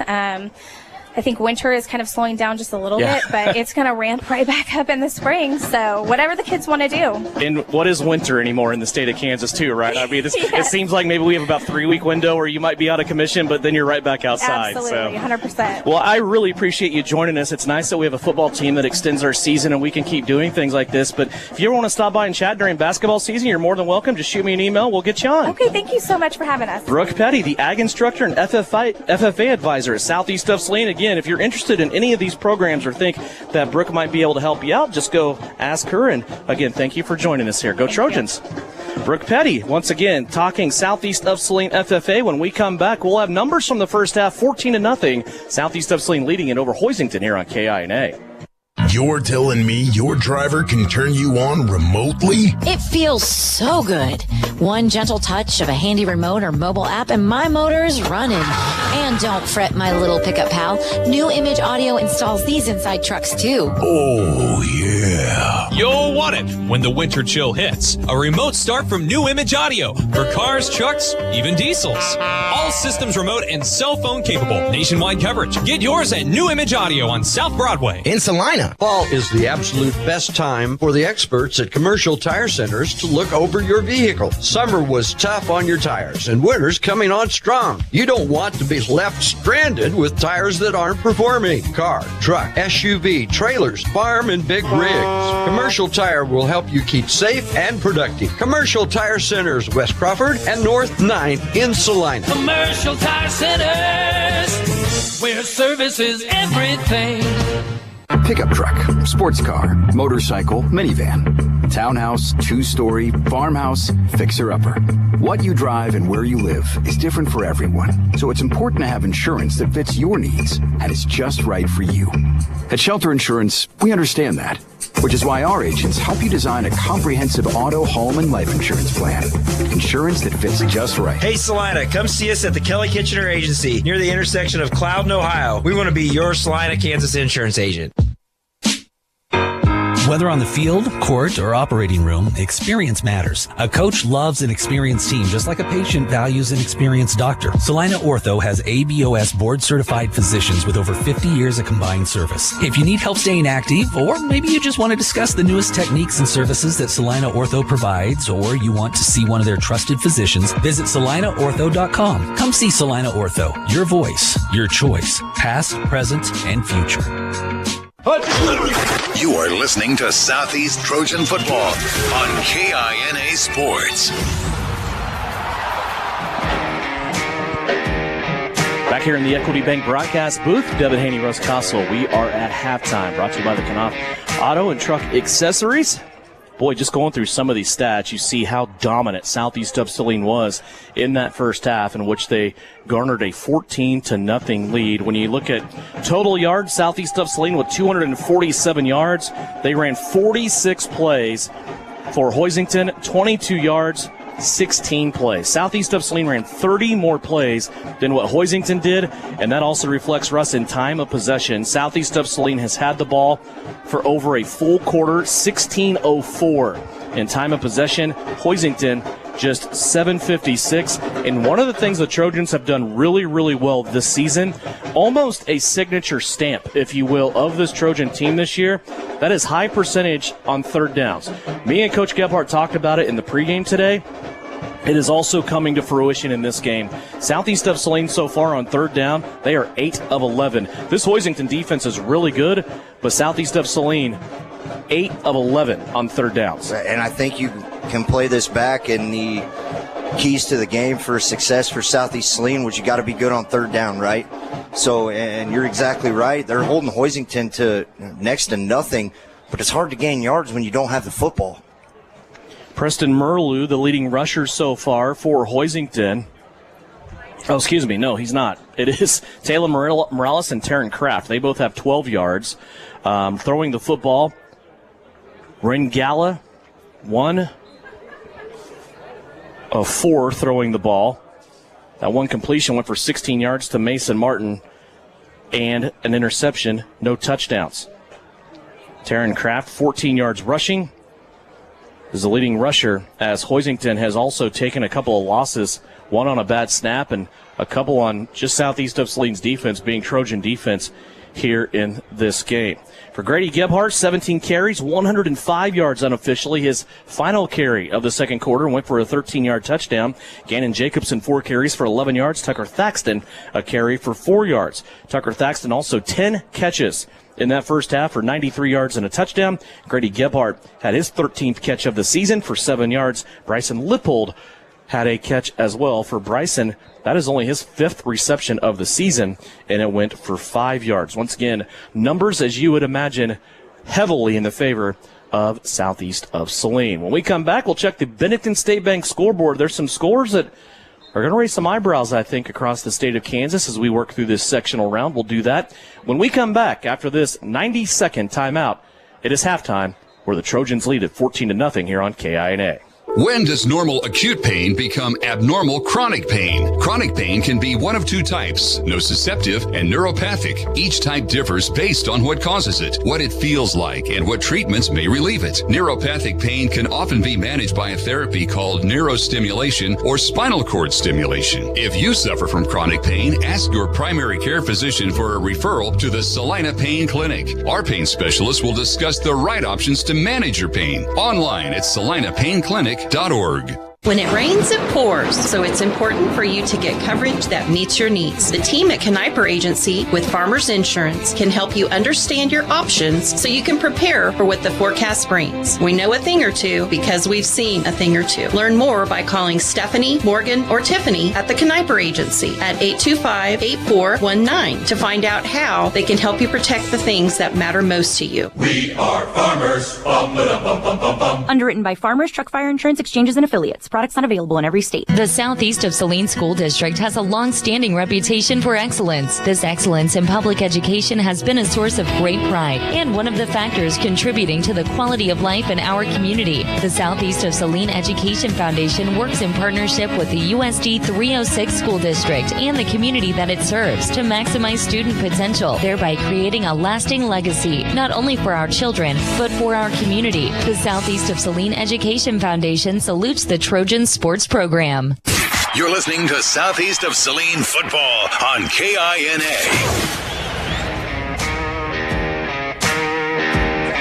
Welcome back here in the Equity Bank broadcast booth. We are at halftime. Southeast of Saline leads at 14-0. Some scores on the Bennington State Bank scoreboard. Of course, Russ, we're looking an awful lot at that Beloit Garden Plain game. Both those teams came in at 8-2. Garden Plain's 2 losses were to state champions in Conway Springs and Cheney, 1A and 3A. Of course, they reside in 2A. And we thought this game would be interesting to watch tonight just with what Beloit can do, their size. Of course, Rexroad at running back. And right now, Beloit has a big advantage, and they've taken advantage of a couple of Garden Plain turnovers. Yeah, a couple costly turnovers for Garden Plain, 1 in each quarter. And at the half, Beloit 19-0. And remind you, Beloit's only 2 losses this year are to this Southeast of Saline team and a Norton team who Southeast of Saline beat last week. Again, the winner of that game will get the winner of this game. That game being played also at Garden Plain. Yeah, that's a big road test for Beloit. Other 2A scores that obviously there's only 2 other games going on, but Osage City and Nemaha we thought would set up to be just an absolute battle for 4 quarters, shaping up to that just as it is, 14-14 at the half. And at the half in the other 2A game, maybe a little bit of a surprise here is undefeated Humboldt, who really hasn't been tested yet this year. Council Grove up 16-8. At the half in that game, and that's your 2A scores from the Bennington State Bank scoreboard. Osage City, Humboldt, and southeast of Saline, the 3 undefeated teams left in Class 2A coming in to tonight. So Council Grove really impressed me last week.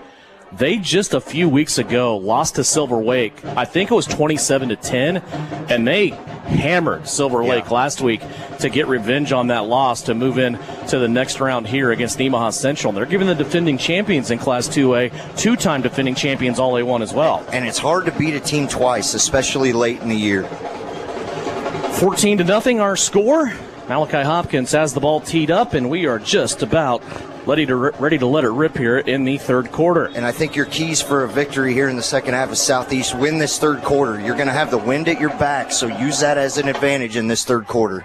This third quarter brought to you by Assaria Oil and Hardware. As the kick from Malachi Hopkins is down the middle of the field, Hoisington will have the return, and the Cardinals will bring it back to the 30-yard line. Yards, points, and time of possession all heavily in favor of the guys wearing purple in that first half, but we are only halfway there, my friends. Glad you could join us not only here on KINA, but also with live stream video on SalinaPost.com. That is presented by Salina Septic Service. And I like what Southeast does right here. Bring Brody Chambers inside the middle and let him bang with the biggest player on Hoisington's offensive line. And also be a roadblock in there for Taryn Kraft. He's the lone setback now. They give him the ball, and he is going to... Nope. It's a misdirection play. Got me. Quarterback keeper on that one after faking it inside to Kraft. Gala keeps it from the quarterback spot, and he's able to sprint out to the left for a 5-yard gain. And that's probably the first time he's actually had the opportunity to try to pull the ball out. It's been a collision right at the line of scrimmage, and he hasn't even had time to run that option play out of that bone set. That's his first carry of the day. 2nd down and 5. Football sitting at the 35-yard line. Gala now in the shotgun as he will take the lazy snap that comes back to him. Ball cocked, ready to go, puts it in the ground at the 37, incomplete. That wasn't going to go anywhere anyway, as the receiver, Carson Mason, just had Tucker Thaxton breathing down his neck with him step for step right there. Big stop right there on 2nd down, and it puts Hoisington in a familiar spot, a 3rd down where they have not been successful tonight. Again, wind is a mid-factor in this game. That breeze right now in the face of Hoisington, 15 to 25 miles an hour. 14-0 our score. Southeast of Saline leading. Hoisington with a 3rd down and 5 here. They need to get past the 40 for a new set of downs. 2 wide receivers to the right, 1 to the left. Shift by the Hoisington offensive line. Here's Gala on the keeper. Canyon Douglas there to string him out. Gebhardt there to assist, and they're going to hold him down to just a half a yard.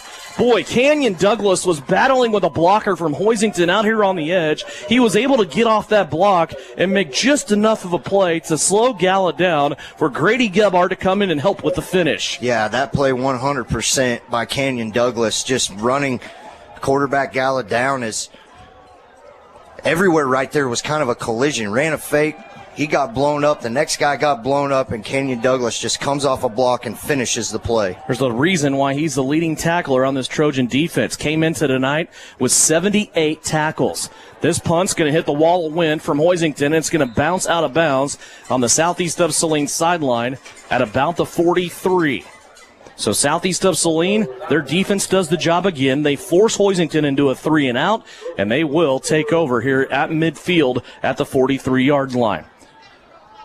The offense back out on the field. Like I mentioned, they're going to have the wind in this third quarter. Look early, maybe we've seen them on a couple first downs in that second quarter when they had the wind at their back, that they let Gannon kind of just uncork one and throw it down the field. We'll see what receivers or what play call here, but you also can't go away from Grady Gebhardt, who unofficially over 100 yards already, nearing that 20 carry mark in the first half. From the 43, southeast of Saline will dispatch 3 wide receivers out to the right-hand side. Empty on the left. Gebhardt the lone setback in the pistol. Grady takes the ball, spins off a defender into the second level, gets into the safety level, and it's a gain of 10 yards. Yeah, just absolutely punished a middle linebacker for Hoisington right there as he just runs through full head of steam, spread him out, hand it off to 30, let him get, actually they're going to call it second down here. Second down and a football here. From the 47-yard line, southeast quickly to the line of scrimmage, and then they're going to look over to their sideline. Jacobson with a long stare, all the skill spots looking. Give credit to the linemen, always in this spot because it is not easy to hold that. Here's a pitch out. Gebhardt, left-hand side, looking for the first down. He's going to stop, cut it back, get inside the 45, and be brought down at the 44. Good read right there by Grady Gebhardt trying to get to the outside, and you notice Watkins and Ian Nicholson had his guys kind of turn to the outside. He plants it back up, gets another 3-4 yards on the carry for another first down. To the 44 goes southeast of Saline. A new set of downs, first down and 10 as they are in Hoisington territory. Update from the Bennington State Bank scoreboard. Andale up big on Cheney, 36-7 at the half. Caden Berrigan, the lone wide receiver, to the right-hand side. Now Thaxton will join him. They'll give it inside, though, to Gebhardt. He is cradling that football with 2 hands as he breaks the 40-yard line, and he'll be brought down at the 39. Another gain of 5 for Grady Gebhardt. And another dominating performance on that play by these 5 guys up front on the offensive line. Ian Nicholson, Deacon Bear, Drew Weller, Brody Chambers, Kendall Minimum. Just absolutely great all year long for Grady Gebhardt and Gannon Jacobson. 9:20 left to go, third quarter. Second down and 5, just inside of the 40-yard line. Pistol formation, a cluster of 3 receivers to the right. Here's Jacobson, fake the pitch out. Now he's going to be in trouble, and he's going to have to eat this one for about a 4-yard loss. Give him a loss of 4 on that play. Taryn Kraft did a great job staying at home right there on that fake sweep, play fake. He kind of came up the field and didn't fall for it. And Gannon really, it was a 5-on-5. Gannon versus Taryn Kraft, nowhere to go. Taryn Kraft wins that battle. And now you talked about it, third down and 9. Southeast 8 for 11 on third downs in that first half. That'll move the football from the 39 back to the 43. Again, they'll go heavy on the right-hand side, 3 wide receivers. Watkins stays in left as a slot wing. Jacobson back to pass. Clean pocket. Lets it go down the right-hand side. Double coverage, and we're going to have a flag. Tucker Thaxton was running with 2 Hoisington Cardinals that time. One of them may have grabbed his jersey as they ran down the right hash. The back judge there all over it. We'll see what the call is. Yeah, you got to get something on a hold or something right there because Tucker had him beat. And they're going to give pass interference, so that'll be another automatic first down. But I like that play call right there. Let your guy run deep. But once again, offensive line cleared that pocket out, allowed Gannon to step up and make that throw. He didn't have to make it on the run, rolling out to his right, his left. Offensive line creating the perfect pocket, allowing him to step up and throw the ball. Malachi Hopkins comes out. Bryson Lippold, who's been playing more and more offense here in the postseason, he's into the game. He's going to extend the offensive line on the left-hand side. First down, southeast of Saline after the pass interference call at the 28-yard line. Here's Gebhardt. They go back to him. He slide steps from left back to right, and he is down at the 23-yard line. Another 5 yards for Grady Gebhardt, and I feel like I've said that 123 times tonight. Yeah, and this offense averaging almost 6 yards a play in the first half, and obviously led right there by Grady Gebhardt. They're going to move it back a little bit. To the 24. Second down and 6. Back to Gebhardt. They go off the right-hand side again, and he falls down with his helmet right at the 20. Another gain of 5. And a lot of Tucker Thaxton motion and play fakes to him, and Hoisington now starting to just come off of him in the motion and fill the hole. So a lot of options right here if you can keep Tucker Thaxton in this game, whether it's handing the ball off or throw it. Now him and KB going to be on the same side of the field. From the 21, that was a gain of 3. I misspoke there. From the 21, now it's third down and 3. Thaxton, Caden Berrigan, off to the left-hand side here, as you said. Empty on the right-hand side. Ball in the center of the field. Jacobson has the ball high above his helmet. He took off running, still able to bring it in. And Gannon Jacobson playing a nice little waltz over here on this sideline, able to reach ahead and nearly get the first down, and he does. into the red zone here, the Case IH red zone, brought to you by Can-Equip and their brand new state-of-the-art facility just off I-70 at Solomon. Yeah, and they pulled Big Brody Chambers on that play as well to come out, and if he catches that clean, that play is set up absolutely perfect with all the 5 lead blockers out front. Gannon kind of fumbled his snap a little bit as it was a little high, but nonetheless, first down inside the red zone. First down and 10 at the 17. 2 wide receivers on the left-hand side again. Jacobson sneaks it in the belly of Gebhardt, who dances his way out to the right. Gebhardt is inside the 15-yard line to the 14. It will be a gain of 3 as we are up against the 7-minute mark of the third quarter. And here we go again, Russ. A 3-and-out to start the half by Hoisington. And now Southeast of Saline being greedy, very, very greedy. They don't want to give the football back. Yeah, and you give your defense a little bit of a break, and offense just methodically driving down the field once again that they have in the whole first half. Second down and 7 from the 14. Jacobson wants to throw. Thaxton has it. Oh, goes through his hands. Inside the 10. Again, Tucker came back for that football. Kind of slipped down that time. He was trying to sit down right in front of the defensive back, Mason Martin, and that football goes incomplete and brings up a 3rd down and 8. Yeah, maybe a setup play there is you kind of had Bryson Lippold leaking in the middle of the field. He came wide open at about the 7-yard line after Gannon let that one go. Obviously designed with the pressure that Hoisington's corners have not had tonight. Just playing plenty of, he's 7-8-6 now, 7 yards off the ball before the snap. 3rd and 8 for Southeast of Saline. Here's Jacobson rolling out left-hand side. Has some space. Tap the break. Now he's going to be inside the 10 and escorted out of bounds right at the 5-yard line. And again, another first down for Southeast of Saline. Gannon came out. He was shifting gears, found a defender, tapped the break, froze the defender, and then was able to get to the sideline and step out the 5 after a gain of 9. Yeah, wanted a post corner right there from Tucker Thaxton, but it was covered well that time, and the offensive line just given plenty of time once again to allow Gannon to run. First down and goal from the 5. They go back to Gebhardt. Slips through a defender in the backfield. Spins his way into the end zone. Grady Gebhardt for the second time tonight into the end zone, and it's a Southeast of Saline touchdown. He slipped through a would-be tackler and then came through on a spin move into the second level. When he turned around and face front, he was dancing in purple here at K-Dub. Yeah, just bouncing off of 1, 2, 3 would-be tacklers, and you're going to have to reach up and try to put some arms around this young man as he's just going to run you over into the end zone. Going for 2. Here's the fake to Gebhardt, fake to Thaxton. Jacobson rolling out, and he finds Caden Berrigan in the back of the end zone for his second 2-point reception tonight. 6:23 left to go. Southeast of Saline flexing their muscle as they go up 22-0 from the Equity Bank broadcast booth. Southeast of Saline leads it here on KINA. Insurance is something we all need in our business, home, car, and life. But do you really understand what's covered? And most importantly, what you are paying for? Hi, this is Rob Carlson in the Salina office of Smart Insurance. Change is good, especially if you haven't looked at your insurance policy lately. I can help you understand what you need and where the gaps are in your coverage. We provide free quotes and take pride in looking out for you. Smart Insurance, with locations in Salina, Abilene, and Harrington. Give us a call today.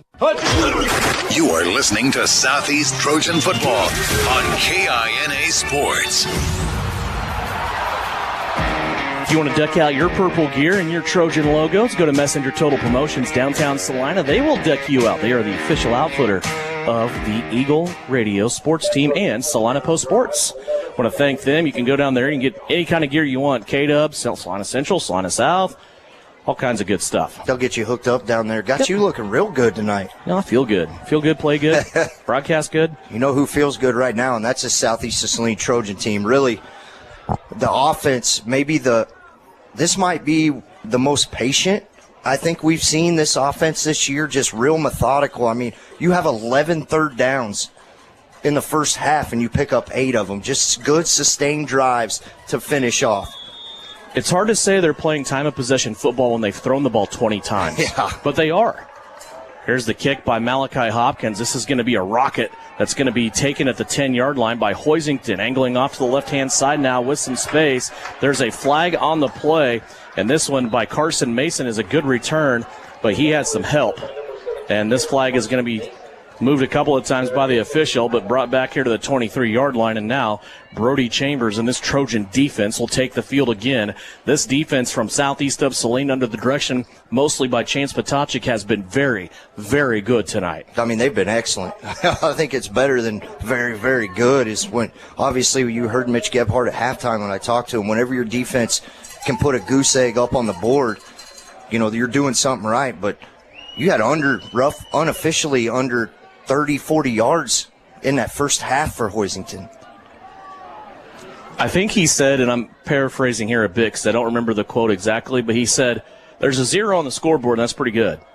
That's paraphrased pretty well. We've come accustomed to these great defenses at southeast of Saline, and nothing changed from last year to this year. First down and 10 for Hoisington as they start here. Cardinals have it at their own 13-yard line.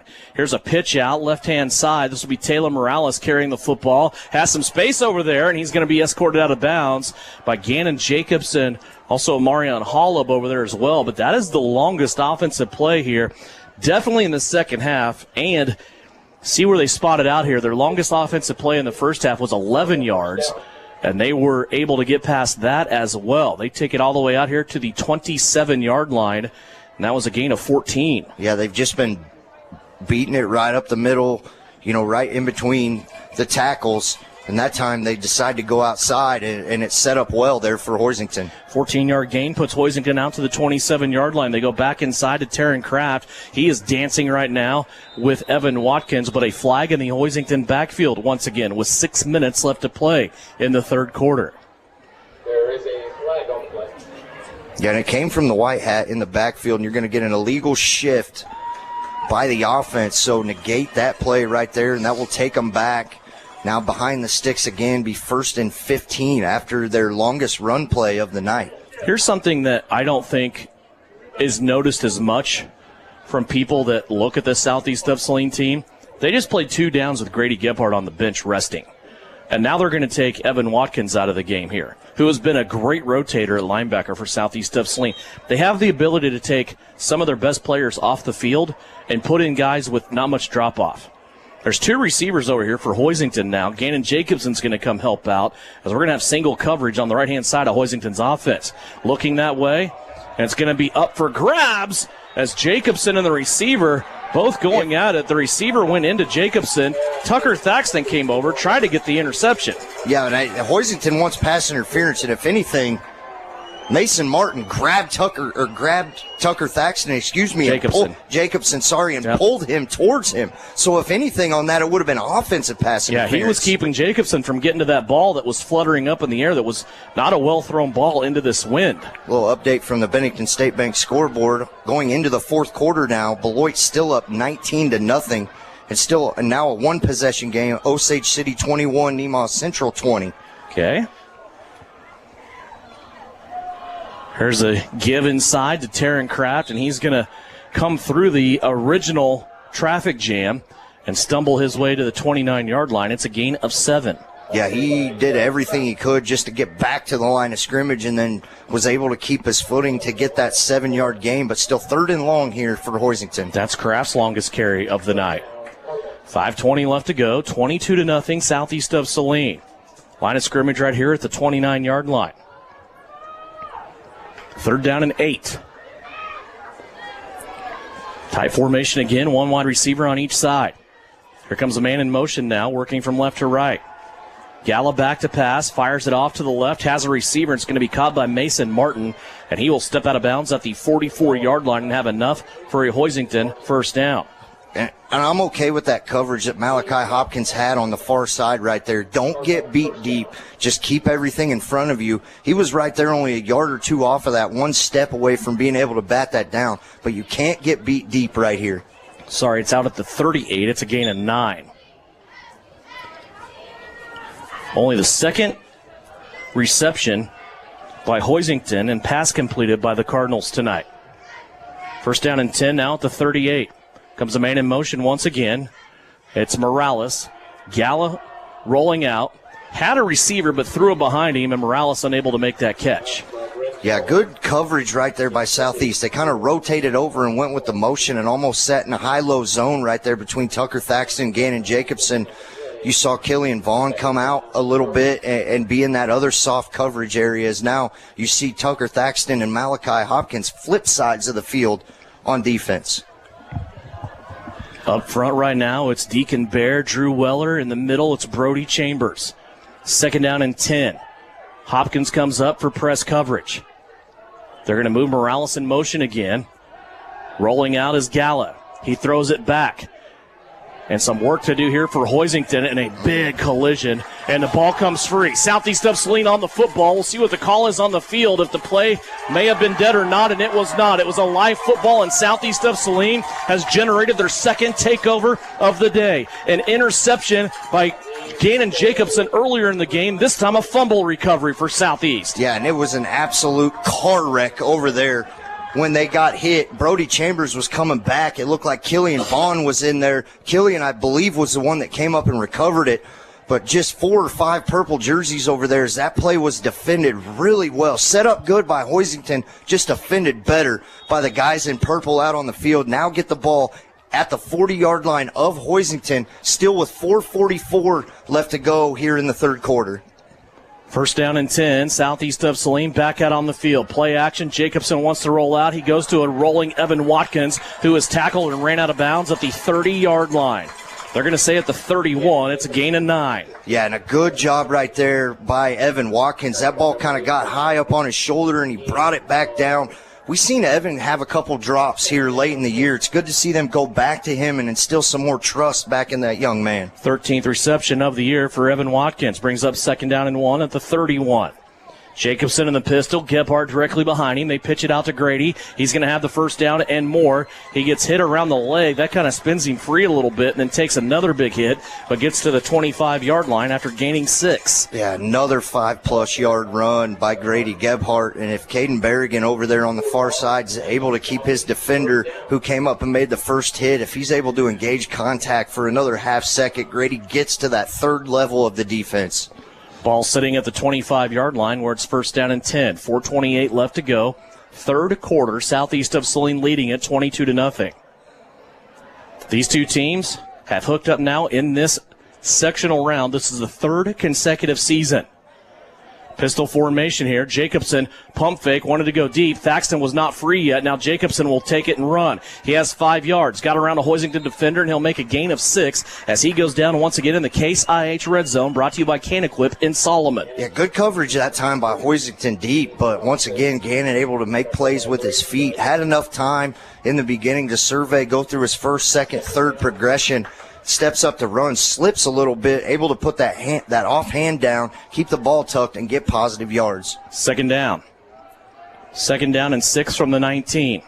Southeast of Saline will bring Canyon Douglas in motion. Hand off to Douglas. He'll get back up inside, and he is banged down to the ground at the 15-yard line by Carson Mason. There's a flag on the play back about the 19-yard line. Could be a holding here against Southeast. Yeah, it was right there where everybody was at. It is going to be a holding, so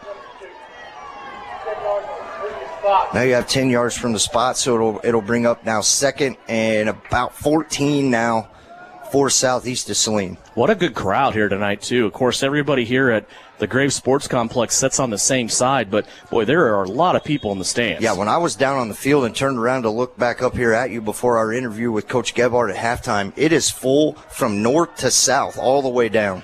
So the penalty will put Southeast of Saline back at the 29, where it's 2nd down and about 15. 4 wide receivers to the right. Jacobson with an empty backfield. Dropped the football. Now he picks it up. Goes out to Thaxton. Tucker catches it. Spin move at the 20. Nearly got away, but he's going to be brought down here at the 16. What a move, and good composure that time by Gannon Jacobson. Yeah, did a good job of getting the ball out, but that's how much cushion these Cardinal defensive backs are giving Tucker Thaxton. Gannon had to catch that one, get it, then get it out. Didn't have it. Just seemed like it was going to be a busted play. Tucker gets it and still has 3 yards, puts on one move, gets another 6 yards on top of that to bring up now 3rd and 2 here for Southeast. It's a gain of 12 for Thaxton, who now goes over 100 yards. Back to Gebhardt inside the 15 to the 14. And that's going to be another Southeast of Saline first down. So, again, penalties not affecting Southeast of Saline. It's just helping them hang on to the ball longer, it looks like. Yeah, the clock's still going to continue to run, and another just sustained drive here for Southeast. They're back inside the Can-Equip red zone by Case IH, and you got to continue to get points here in the red zone. At the 14-yard line, new set of downs here, first down and 10, just inside the 15. Jacobson rolling out right-hand side, has that ball at his waist. Now he's going to stop, finds a block. Now he's going to surge ahead to the right-hand side, looking for the pylon. He's going to be escorted out of bounds at about the 3. Gannon Jacobson has just had that ability all season long where he's looking downfield the whole time, but when it's time to get a couple of yards, he ends up with more than a couple. His burst is just such a good one. And we've seen that in the first, couple games of the year. Maybe the first game, we saw him just unleash it right there where he would get 2 interceptions in a game, 2 interceptions the next game. As the season progressed, he's kind of settled down, and if there's nothing, tuck it and run. That time, he put the brakes on, went backwards, picked up a block from Watkins, and now they're at the 2-yard line. First down and goal from the 2. Handoff inside. Gebhardt makes the first guy miss again, and again he is in the end zone for the 3rd time tonight. Give Grady Gebhardt the hat trick as he has put Southeast of Saline even more out in front with 2:01 left to go here in the 3rd quarter. And once again, chalk that one up to the offensive line. Just, you need 2 yards. We're going to give it to Grady Gebhardt, and we need the offensive line to just do what you've done all year long. Whoever's in there, it doesn't matter. Winning the battle, and now Southeast set up to go for 2. Jacobson has it, fakes it to Gebhardt, now fakes it to Thaxton, gets hit, unleashes it to Watkins, and Evan Watkins in for a 2-point conversion. Jacobson was being driven to the ground, and Gannon still able to have the wherewithal to hit Evan Watkins on the 2-point conversion. 2:01 left to go here in the 3rd quarter. Southeast of Saline leads at 30-0 from the Equity Bank broadcast booth. This is Trojan football. You're telling me your driver can turn you on remotely? It feels so good.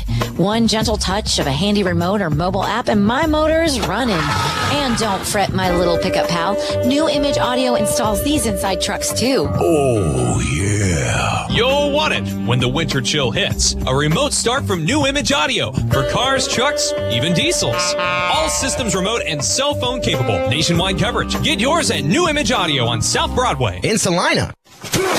You're listening to Trojan Football on KINA Sports.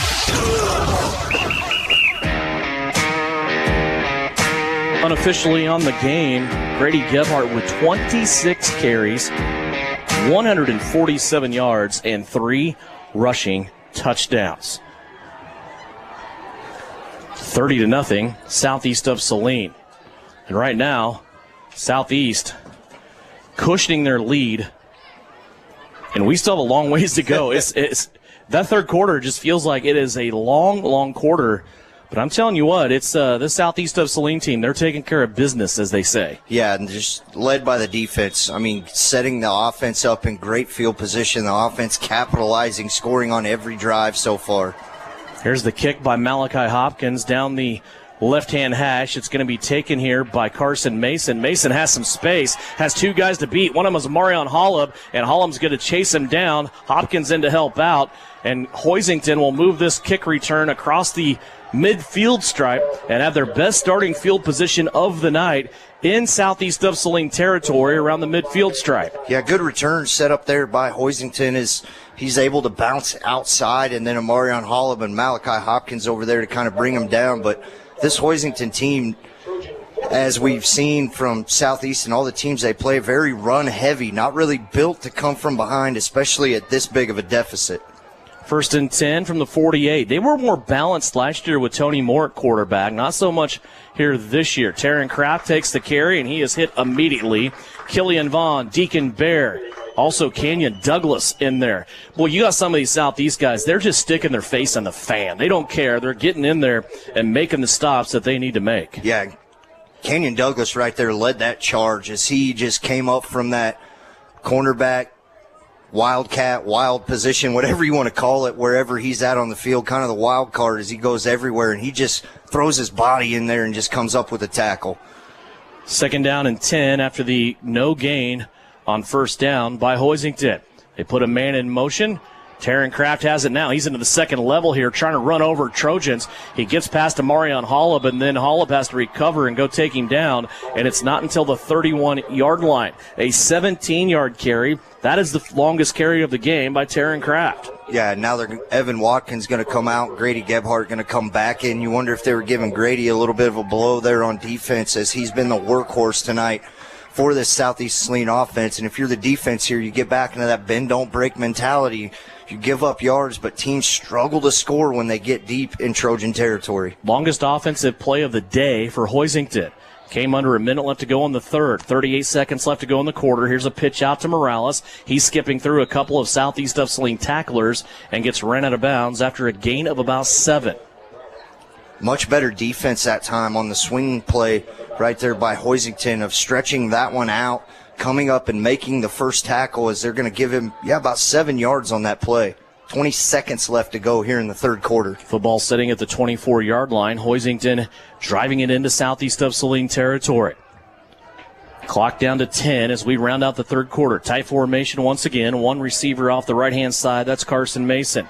They're going to sneak it back inside to Morales, who gets traffic jammed and will be really close to a first down here. Looks like it's going to be third down and about a yard, and that will be the end of the third quarter. Another successful third quarter for Southeast of Saline, and it was brought to you by Asaria Oil and Hardware. As we go to the fourth quarter of this one in the sectional round, Southeast of Saline leads Hoisington from the Equity Bank broadcast booth. Trojans 30, Cardinals nothing on KINA. At Maury Clinic Sports Medicine, we are available when you need us most. I'm Dr. Andrew Westbrook, and I am the sports medicine physician at Maury Clinic. I see patients of all ages and help them come back stronger than ever. From broken bones to joint pain, my team and I are committed to help you do more. For those with sports injuries, come see us at our sports medicine walk-in clinic Monday and Thursday mornings from 8 to 9 a.m. Prevent, recover, and strengthen so you can perform your best. Maury Clinic Sports Medicine. Make your move with confidence.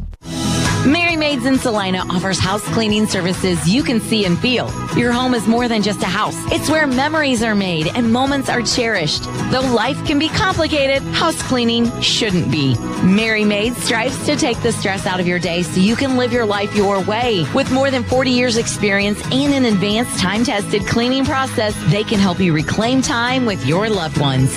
Find Mary Maids on Facebook or check out their website at marymaids.com. You are listening to Southeast Trojan Football on KINA Sports.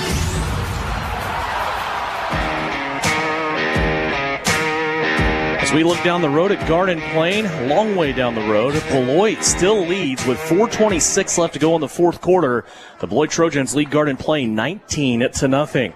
Starting the fourth and final quarter here, Southeast of Saline leads at 30-0. Hoisington driving the furthest they've been in Southeast of Saline territory, now in the red zone, as they're able to get a successful carry that time by their quarterback, Ren Galla, and he will be knocked down at the 15-yard line after a gain of 7. Yeah, and just Ren's third carry of the night, and that time just a little counter option play and fake pitch at the end of it, and he just cuts it back up to get a first down for Hoisington. First down and 10 at the 15-yard line. Hoisington goes tight formation again. One wide receiver, now a guy in motion, make it 2 to the right. They sneak it inside. Galla fell down as he was coming back to give the handoff that time to his running back, Taryn Kraft, and Kraft was stopped for no gain on the play. Yeah, and Hoisington has had absolutely no success just leading running on that triple option, but I mentioned it earlier, Devin, Ren Galla doesn't even hardly have time to get the ball out of the belly of whichever running back is in there. Who's winning the push up front, right? That's who's going to be successful, and it's been the guys in purple here all night tonight. And it's changed since they brought Brody Chambers inside at nose tackle. So in that 4-point stance, classic football there by Brody Chambers. Second down. Galla wants to roll out, has a couple of receivers out on that side. He's going to put it in the belly of one of them, and then the Trojans will converge here and stop them short of a first down as the pile moves quickly out of bounds on that Hoisington sideline. Yeah, a little zone coverage over there, a little high-low over the top, and receiver was able to settle in that soft spot. Ren Galla found him on the far side of the field. Now third down once again here for this Hoisington team, and see if this Southeast defense one thing when Hoisington stepped back to pass, Devin, their offensive line has done a good job in the pass game, giving Ringala plenty of time to throw the football. Carson Mason that time on a gain of 8. 3rd down and 2 coming up. Ball sitting at the 7-yard line for Hoisington. They're in Southeast territory. 3 receivers to the right-hand side. Now Morales goes in motion. They sneak it in the middle, and the pile's still moving, and it's going to be down to the 1, maybe the 2-yard line. They're going to spot it at the 2, and it'll be 1st down and goal for the Cardinals. Yeah, see if you can buckle down right here if you're this Trojan defense and keep them out of the end zone. This offense having a little success right there, knowing they don't need very many yards, probably just feed it in the belly of Taryn Kraft right here and see if the bigger man can win and see if Brody Chambers can cause a little havoc up front there on the defensive line. 1st down and goal from the 2-yard line, we'll call it. The ball sitting between the 1 and the 2. Kraft, the lone setback. They're going to go back to him. He surges off the left-hand side, and he is in. The first Hoisington touchdown is on the board, and it comes with 10:23 left to go here in the 4th quarter. Taryn Kraft from 2 yards away. Yeah, pretty good drive right there by Hoisington. Set up and picking up 3-4 third downs along the way right there as they get a 9-play drive. But unfortunately, they're going to have to score a lot quicker than 9-play drives. 30-6, point after pending here. Looks like Hoisington's going to go for 2.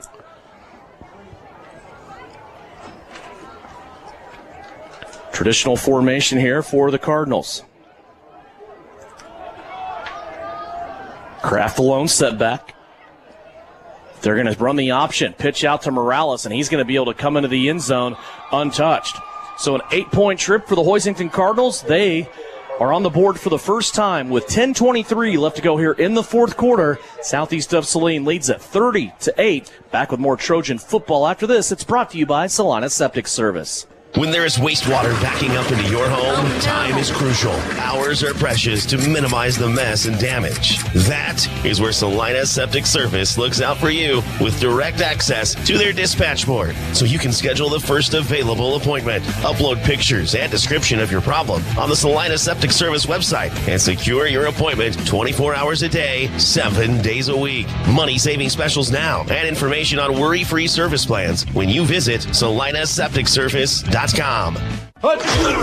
You are listening to Southeast Trojan Football on KINA Sports.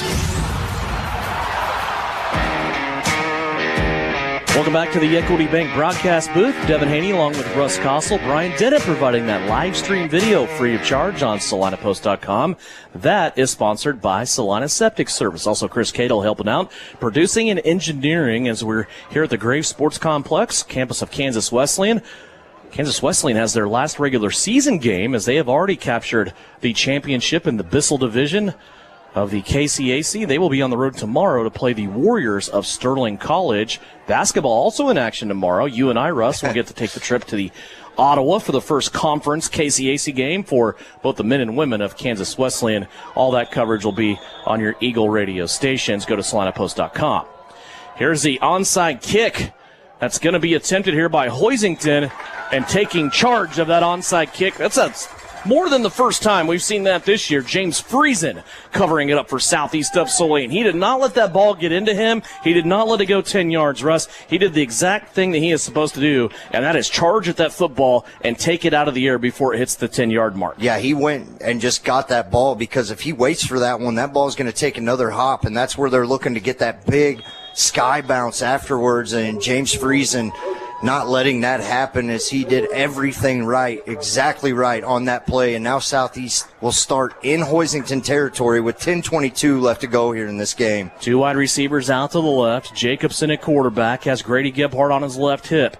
The fake is to Gebhardt. Jacobson's going to keep it. He's going to cut back against the grain. It looked like he was dead in the rights of the Hoisington Cardinal defense that time as he was trying to stretch it out on the left-hand side. But then he cuts it back, and he's going to gain 6 yards. And Amarion Holub comes into the game here offensively to replace Grady Gebhardt. Yeah, and Gannon did everything he could right there just not to lose yards. And he ended up picking 6 yards up on that play. And you're right, Grady's going to come out of this game. Amarion Holub is going to check in. The only substitution so far on the offensive side of the ball. Thaxton, Hopkins, Berrigan the 3 receivers to the right-hand side. Holub is in the pistol formation directly behind Jacobson. He'll take the football, starts out to the right, and he is going to be tackled behind the line of scrimmage for a loss of 1.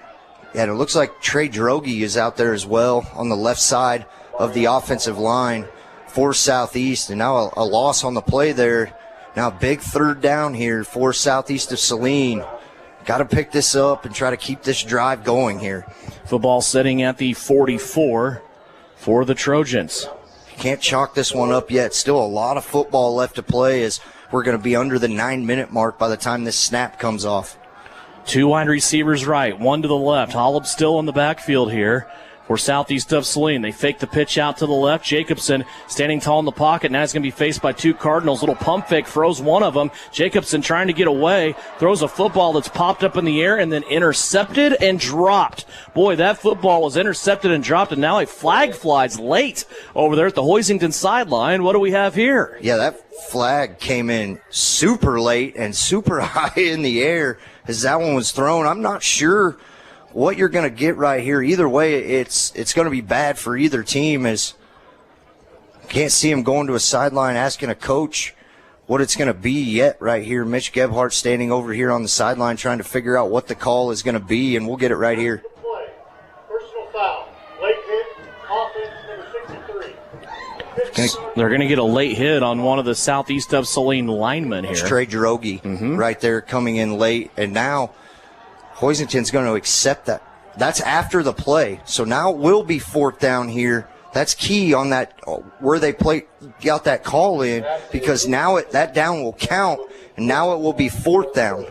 And not tested a whole lot this season. Evan Watkins will be in punt formation. He's done a good job when he's called upon. They just don't need him that often, but he's going to have to punt into the wind here in the 4th quarter with 8:44 left to go. And they don't have enough players out there on the field. Still plenty of time. Trey Droege going to run back out there and get on the right side of this offensive line. Puts the line of scrimmage back to the 41-yard line. Evan Watkins will wait on the snap from Larry Kalili. It's a good snap. Watkins will angle it over to the right-hand side, and this is a wobbler that's going to take a little bit of a Southeast of Saline bounce and then go out of bounds at the 43-yard line. So, Southeast of Saline will have to stand up here defensively as we check the Bennington State Bank scoreboard. Buhler was leading earlier over Wamego 14-0. Wamego has come back now. That game is 20-14. Buhler with a 6-point lead. Yeah, and the Nemaha Central Osage City game continues back and back. 10:26 to go, tied 27-27. 1st and 10, Hoisington at their own 43-yard line. Cardinals back out on the field after they just scored a touchdown. Tried an onside kick. Couldn't get it, but Southeast of Saline went 3 and out.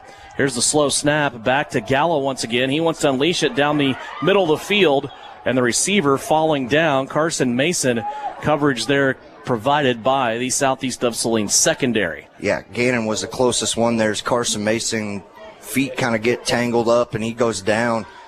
No call right there. Never should have been a call. Carson Mason wanted pass interference, but Gannon just running step for step with him, and he was the closest one to that ball. Brings up 2nd down and 10. Clock at 8:29 left to go. Gala in one of those positions, a little bit like Daniel Kerr last year, right? They had a kind of a program quarterback, and Tony Moore held down that spot for multiple years, and you come in and you play quarterback in your first year at the varsity level as a senior. Here's Gala rolling out to the right-hand side, and it's going to be kind of in between 2 different receivers that time as he got him on the roll. He was too long for one receiver, that's Taylor Morales, and then too short for the second receiver, that was Jason Robinson, and it falls incomplete. 2 of 7 now throwing the football here in the second half. Yeah, much better pass coverage right there by this Trojan secondary on those last 2 plays. And I touched on it, this Hoisington team, they sprinkle in just enough pass to keep you honest, and now you're down 30-8 with 8:23 left. Maybe look for them to probably throw the ball more where they haven't been in these situations. Holub more of a safety back there dropping off with Gannon Jacobson in the middle of the field.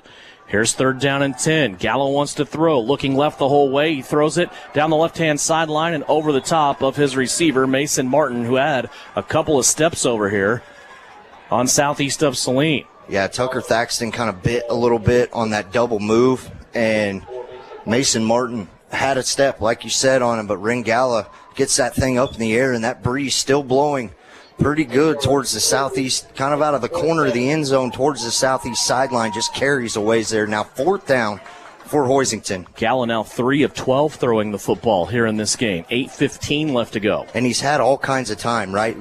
Southeast really hasn't got any pressure on the quarterback in the passing game. So very good offensive line in front of Gallo here for this Cardinal team. 2 seniors, 2 juniors, and a sophomore, Brody Corbett over there at right tackle. And Hoisington's going to call a timeout before they attempt this 4th down and 10 play. We'll step away as well from the Equity Bank broadcast booth. Trojans leading it. Here, this is Trojan football. Your mailbox is stuffed full, and the phone keeps ringing. There are even strangers knocking at your door. Open enrollment time for Medicare and prescription drug plans is here, and it brings all kinds of unsolicited activity. Call a local firm with people you know at L&L Advisors. Plans can change pretty drastically year to year, and the agents at L&L Advisors are happy to answer your questions, give you advice, and make you feel at ease. With 2 locations in Salina, on Roach Street and Central Mall, and on South Main and McPherson. Built on honesty and trust, call L&L Advisors today. You are listening to Southeast Trojan Football on KINA Sports.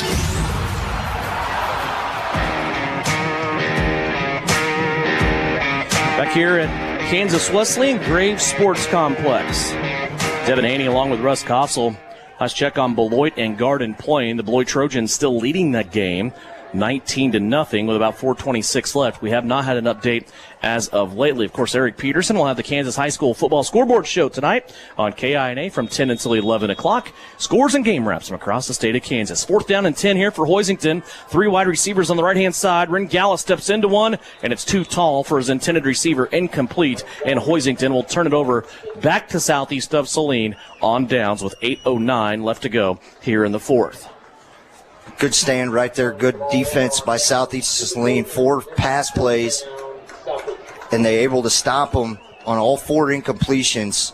So now Southeast going to take back over the ball at about the same spot on the field they had it before.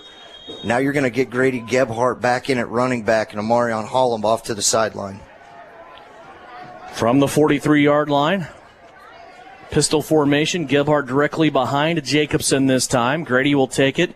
Tries to go right at the middle. The Cardinals there having the middle plugged. Maybe a gain of 2 that time on the 1st down carry for Grady Gebhardt. It goes to the 41-yard line. And more importantly, continue to keep that clock going. You need to pick up a couple 1st downs right here to extend this game a little longer for Hoisington to keep the ball away from their offense, who, as we see it in the last drive, 0 for 4 throwing the ball.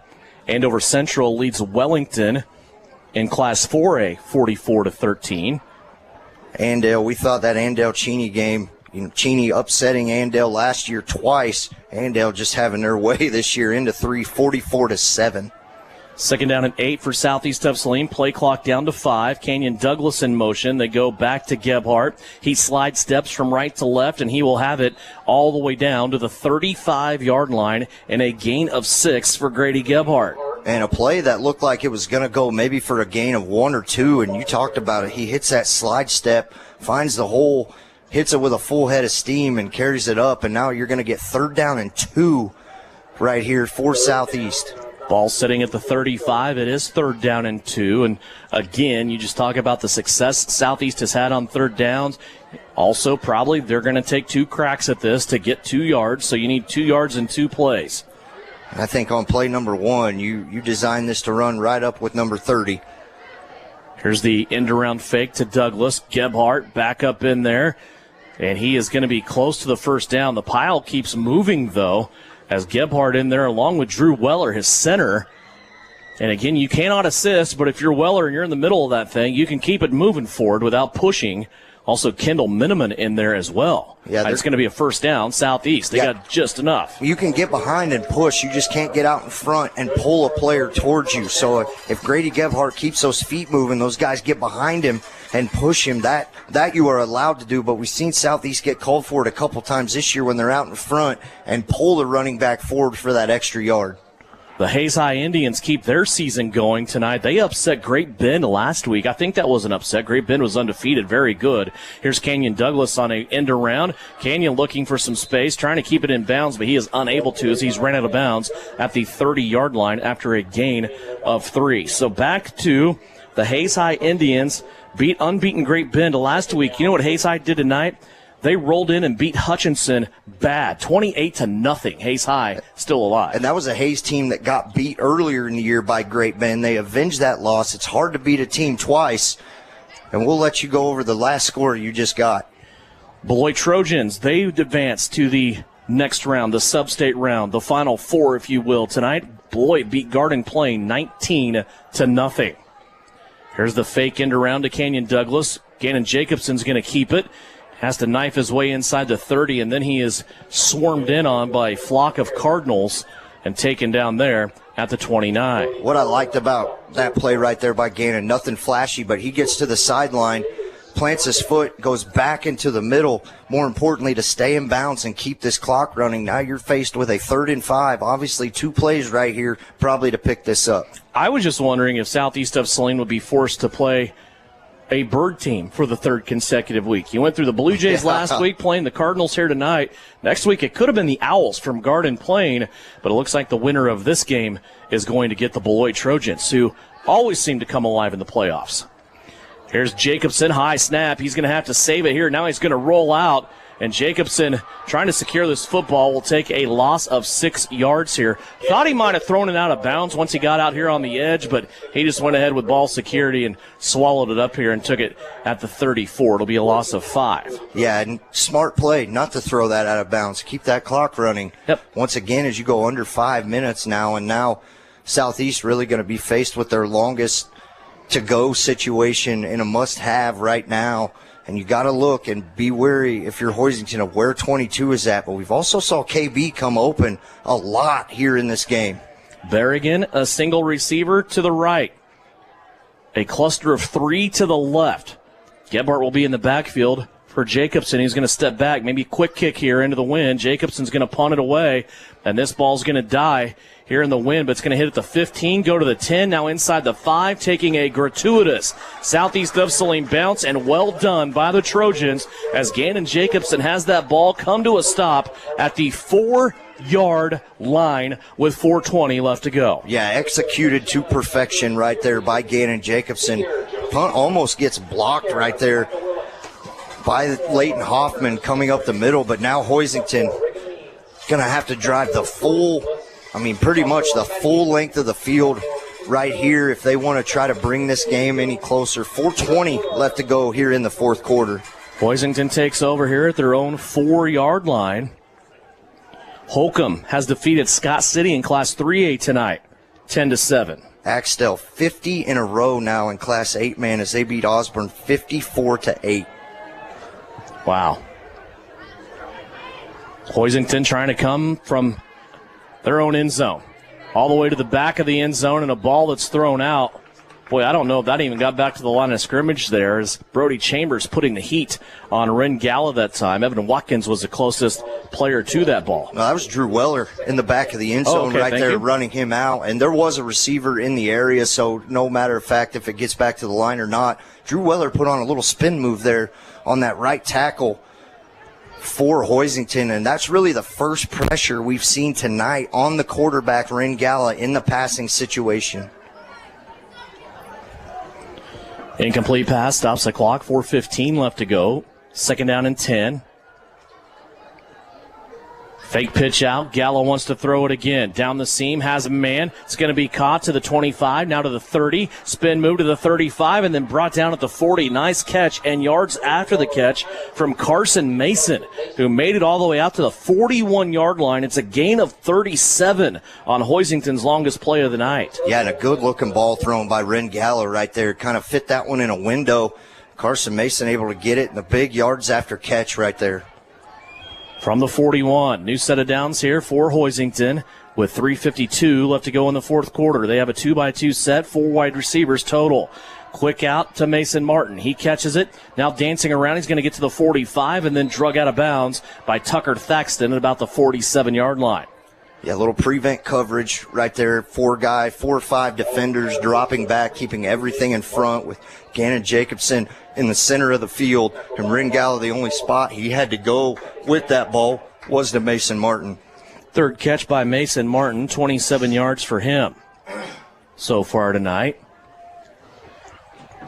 Football setting at the 48. Hoisington could go back to the huddle right here as he gets out of bounds and the clock stops. 3:41 left to play. And Hoisington coming to the line of scrimmage. They will burn a timeout here. We will step aside and take a quick break with 3:41 left to go in the fourth quarter. Southeast of Saline leads Hoisington 30-8 as you listen to it on KINA. In the trenches and on the ground, that's where the game is won. Isaacson Truck Line is a proud supporter of the Southeast of Saline Trojans. For local and long-haul service of freight and livestock, call Isaacson Truck Line, reminding you to have a safe Friday night on the roads. Wreak havoc, Trojans. The Appliance Center. It's where you go to shop for washers, dryers, kitchen appliances, furniture, pellet grills, TVs, and so much more. If you are looking for a local, family-owned business, visit the Appliance Center. We're in the big red and white building on South Broadway in Salina. Come experience the Appliance Center difference. You are listening to Southeast Trojan Football on KINA Sports. 3:41 left to go here in this one. 30-8 is our score. Southeast of Salina leading Hoisington, trying to advance to that sub-state round for the second time in 3 years and trying to get past this Hoisington Cardinal team. Right now, Southeast of Salina has done a good job. They just need to polish it off. Yeah, you just got to finish this game off right here. Football at the 41-yard line. Snap back to Gala. And he's going to be chased, gets around Brody Chambers, and he lets it fly down the middle of the field. It's up for grabs. Gannon Jacobson had his hands on it and nearly pulled in his second interception. Both Jacobson and Thaxton back there on coverage for Southeast of Saline. Yeah, you're right. Gannon had that thing full extension, and as he tried to bring it back in, he just swooped it right through, right to the ground. But good coverage right there over the top. If you're Gannon, you can't let anything behind you. Right here with Hoisington having the win, throwing the ball. So look for them to take shots like that more often. Now third down for Hoisington. 3:33 on third down left to go in the fourth quarter. They need 4 yards to keep the drive alive. Third down and 4. Looks more like kind of third down and 5. Here's Gala wanting to pass it out. Goes over the head of Amarion Hollub, and then stepping out of bounds there is Mason Martin. He goes out of bounds at the 42-yard line. Yeah, soft coverage. Once again, prevent defense for Southeast of Salina. Marion Hollub kind of out there playing in that safety position, covering the slot guy on both sides. Now deep, you got Malachi Hopkins, Gannon Jacobson at safety. Amarion Hollub kind of roaming around the field, and then Tucker Thaxton here on the near side. Hoisington only has one timeout remaining. First down here at the Southeast of Saline 42-yard line. 2 receivers to the left. Now they're going to move one. Trying to get everybody set up here over on the right-hand side. They have 2 slot backs in this formation. One of them will leave now, skate right. Gala rolling out that way. Amarion Hollub comes in, and he knocks it down. Hollub and Weller both kind of playing in that soft spot, escorting Ren Gala to the sideline. And when he let go of that football, Amarion Hollub was coming from his defensive back linebacker spot and was able to knock the football away. Yeah, if you're unable to get to the quarterback and you see him going to throw, get your hands up, out to the side, see if you can get that deflection. And that's exactly what Amarion Hollub did right there. What a great play by that young man. That'll stop the clock with 3:22 left to go. Second down and 10. Football at the Southeast of Saline 42-yard line. Hoisington did not score in this game until the fourth quarter. Hit as he throws. Gala puts that ball up, and it's going to be a basket catch. No, the ball comes out. What a great effort that time. Carson Mason looking over his left shoulder. Good coverage on the play by Malachi Hopkins, and also Gannon Jacobson thought he was able to complete the catch, but as he came to the ground, the ball was loose, and it's incomplete. Yeah, just as he laid out to catch that, Malachi had made up some ground, was beat early. Good makeup speed right there to disrupt Carson Mason just a little bit on that shove and unable to bring in that ball. Now 3rd and 10. Ball at the 42-yard line. Gala has a running back now. It's Taryn Kraft that'll help protect, but Brody Chambers plants him as he throws. It's still complete. Out in the open is Mason Martin. He's going to have a Hoisington first down. Gala may be hurt. He's being helped up by Taryn Kraft, one of his linemen. That wasn't Kraft, it was Brody Corbett. But Brody Chambers came in and laid a lick on the Hoisington quarterback that time. Yeah, good pressure right there, kind of sending all out. He just kind of airmails that one up, did Ren Gala, as he has Brody Chambers bearing down and Mason Martin able to come up with that catch. 5 catches, 49 yards now for Mason Martin. Gallup back to pass, goes over the top of one of his receivers and lands just short of the shoelaces of Tucker Thaxton. Yeah, Tucker kind of mad at himself right there. Didn't do anything wrong, but wondering if maybe he could have himself got to that, but falls to the feet, incomplete. Now 2nd down, 2:54 left to play here in this ball game. Southeast of Saline leading it 30-8. Nothing has been easy for the Cards tonight. That was evident right out of the gate. Southeast of Saline dominated this first half, and they have continued to do so here in this second half. Snap back to Gallup. Here comes Deacon Bear on the blitz, and Killian Vaughn just laid a lick on Taryn Kraft in the middle of the field, who caught the ball for a gain of 4. Yeah, and Killian Vaughn sitting there waiting for that pass, hoping they would dump it down inside, and that's exactly what they did, and he comes up and just lays the stick right to the Cardinal receiver. Kraft caught it for a gain of 4. Football sitting now to 27. Hoisington back to pass again. Galla, couple pump fakes. Now he's going to throw it over the top of one of his linemen. Would have been a bad receiver anyway. Taryn Kraft might have been setting up on the outlet to be the relief on that, but he was taken down over here on the edge. Looked like maybe Deacon Bear got to him. Yeah, Deacon did exactly what you need to do right there from that defensive end spot, disrupting that play. Ren Galla nowhere to go with the football. Now 4th down for Hoisington and a must convert.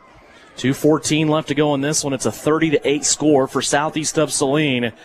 I know they would love to get their offense back out on the field there. Kenyon Douglas is out here playing defensive back on Mason Martin. 4th down.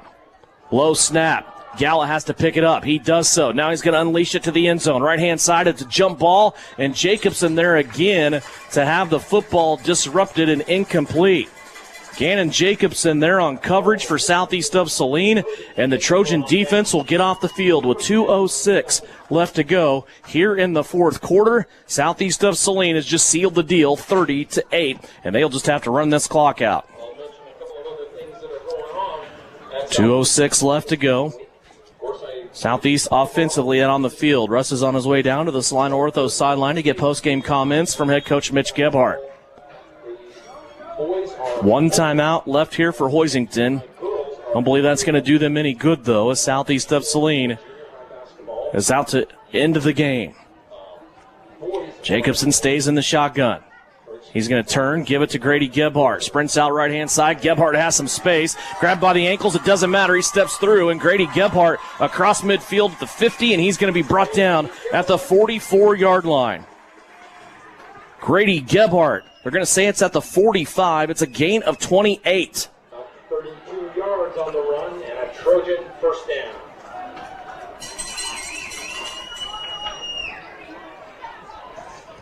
So Southeast of Saline moves the chains one more time. Football sitting at the 45. Clock continues to roll.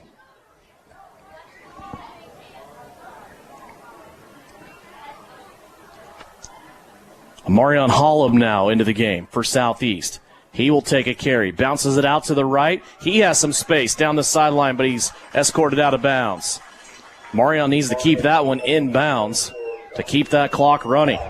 Yeah, I did everything right. Got the hole, got a good yard game, but need to either slide or go down inbounds right there. So nose of the football now sitting at the 40-yard line.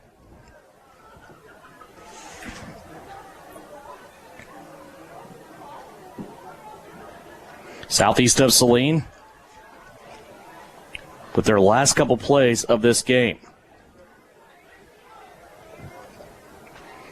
Grady Gebhardt tonight finished the amount of carries that he has on his jersey. 30 carries. Now Marion Hollub is slammed to the ground here after a 1-yard gain. And I think this may be the most carries we've seen Grady have in a game, and just especially you saw it on that last run though, Devin, just never slows down. No, Clay Center, he went 30 plus, remember? I do now. He was a workhorse in that game. Clock continuing to roll here. 3rd down and 4 for Southeast of Saline. Looks like they're going to go to the victory formation here with just 45 seconds left to go. They're going to take this play clock down. Right now it is at 6.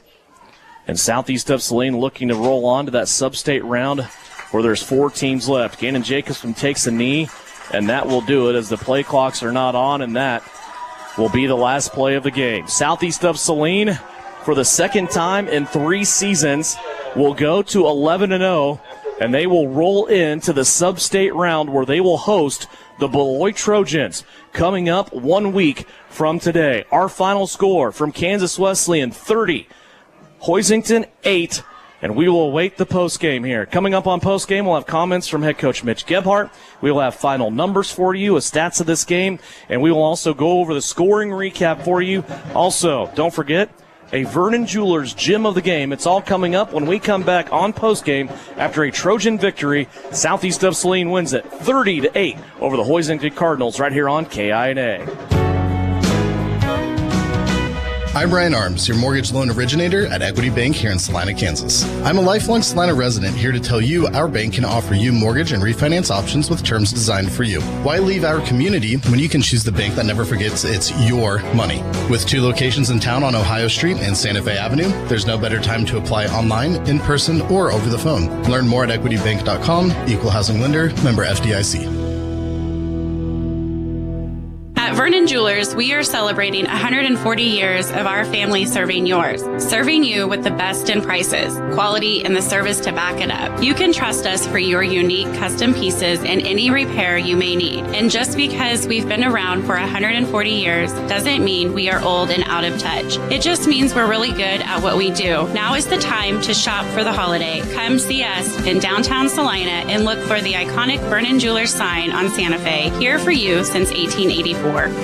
The Trojans are experts in precision passes, and Everhart Precision Ag are your experts in grid soil sampling. Everhart Precision Ag does all the sampling and data analysis in-house, keeping it local and close to the farm. They're also your local channel seedsman, selling all seeds with an emphasis in corn and soybeans. Trust Matt Everhart and Lane Hensley at Everhart Precision Ag, serving Saline, Dickinson, McPherson, and Ottawa counties, and also supporting Southeast of Saline Trojans. For more information, visit everhartprecision.com. When it rains, it pours, so it's important for you to get coverage that meets your needs. The team at Kniper Agency with Farmers Insurance can help you understand your options so you can prepare for what the forecast brings. We know a thing or two because we've seen a thing or two. Learn more by calling Stephanie, Morgan, or Tiffany at the Kniper Agency at 825-8419 to find out how they can help you protect the things that matter most to you. We are farmers. Bum, ba, bum, bum, bum, bum. Underwritten by Farmers Truck Fire Insurance Exchanges and Affiliates. Products not available in every state. Time for the Trojan postgame show on KINA Sports. Stick around for the game recap, final stats, and reaction from the coach. This is Trojan football on KINA.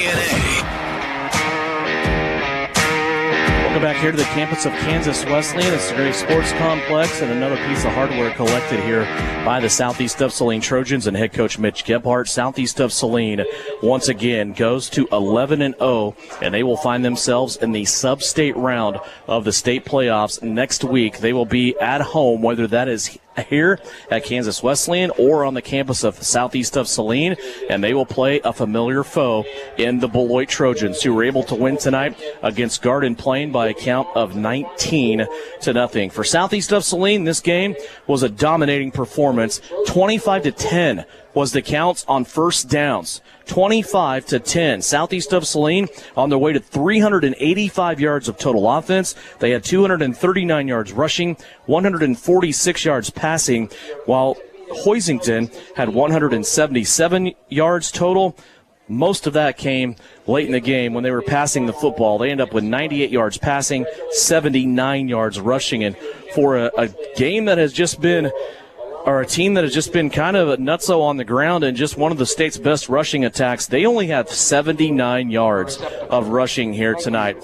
That speaks about the job and the dominance of the Southeast of Saline Trojan defense. And that's 2 weeks in a row, right, that you shut down these high-powered offense. Give me that. Hit me with that first down stat one more time. 25-10 in favor of the Trojans. Wow. Just, I mean, when you have the ball the whole game, I mean, just about 3/4 of the game, that's what will happen. Again, when you look at third down conversions, it was heavily in the favor of Southeast of Saline, and that's kind of been the signature stamp this year. They were 12 of 18 on third downs here tonight. That keeps those chains moving, keeps the first downs going, and keeps the drives alive. And if you're southeast of Saline, you don't have to give the ball back to anybody else. They win in time of possession tonight by 11 minutes, 28 minutes to 17 minutes. Southeast of Saline won the time of possession tonight as well, as the Trojans get a dominating victory here, 30-8.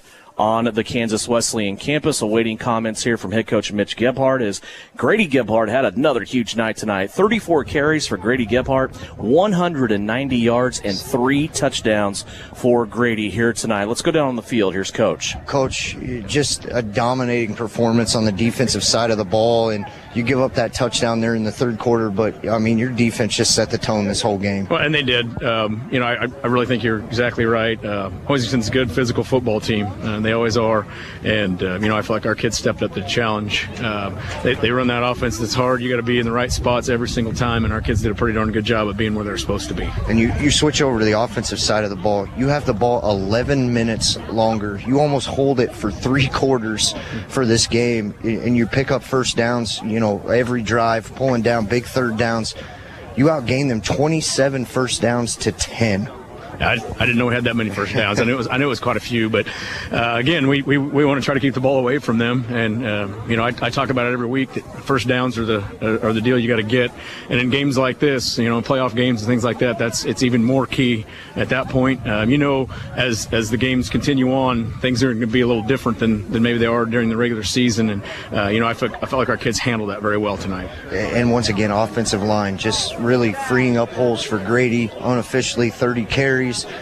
Gannon has plenty of time to throw the football when he needs to throw it. Your offensive line continues to step up big. It really does, and I've said this 100 times, but that was kind of a question mark going into the season. We had a couple guys back from last year, but we weren't sure. I mean, you don't know until you get in a varsity game, but those 7, 8, 9 guys we rotate in there do a pretty darn good job. And I'm pretty proud of what they've done. More importantly, we'll get out of here. It's windy. 1-0 on the week. Round 2 of the Trojan War next week. Coach, we'll talk to you then. All right, sounds good. Thank you. Devin.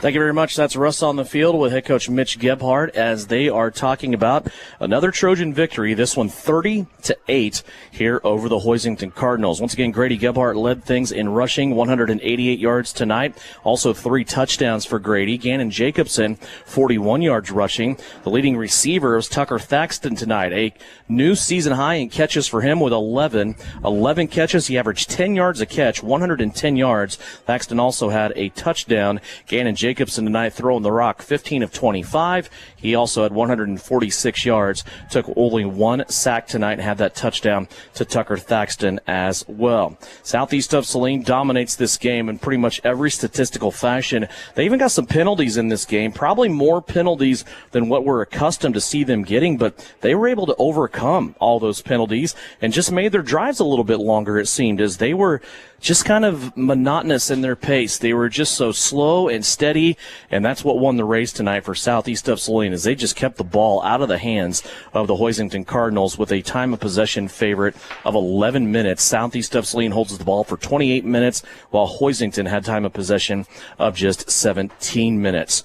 30-8 our score, and another victory here for Southeast of Saline. Those numbers brought to you by the Bank of Tesket. Let's go over scoring recap now for you. That's brought to you by Dr. Andrew Westbrook at the Sports Medicine Clinic and Mallory Clinic. And boy, this got off to a quick start here in this game. Southeast of Saline went down the field. They put together a 16-play drive and drove it all the way to the Hoisington 15-yard line, but they had to turn it over on downs. Hoisington would come back then, and they would throw an interception, taken at midfield by Gannon Jacobson on an interception, his second of the year. Then Southeast of Saline, 6 plays later, in the end zone on that Jacobson to Thaxton pass. That one went for 22 yards. The point after was good to Caden Berrigan, and Southeast of Saline was up 8-0. Move on into the second quarter. Hoisington had a turnover on downs with 9:05 left to go in the second quarter. Then Southeast of Saline, about 4 minutes later, was able to move it down the field, but that drive would end on a Tucker Thaxton fumble. Southeast defense would be called on there, and they would force Hoisington to go 3 and out. Grady Gebhardt would score on a 13-yard touchdown run with 1:01 left to go in the first half. No two-point conversion, and our halftime score was 14-0.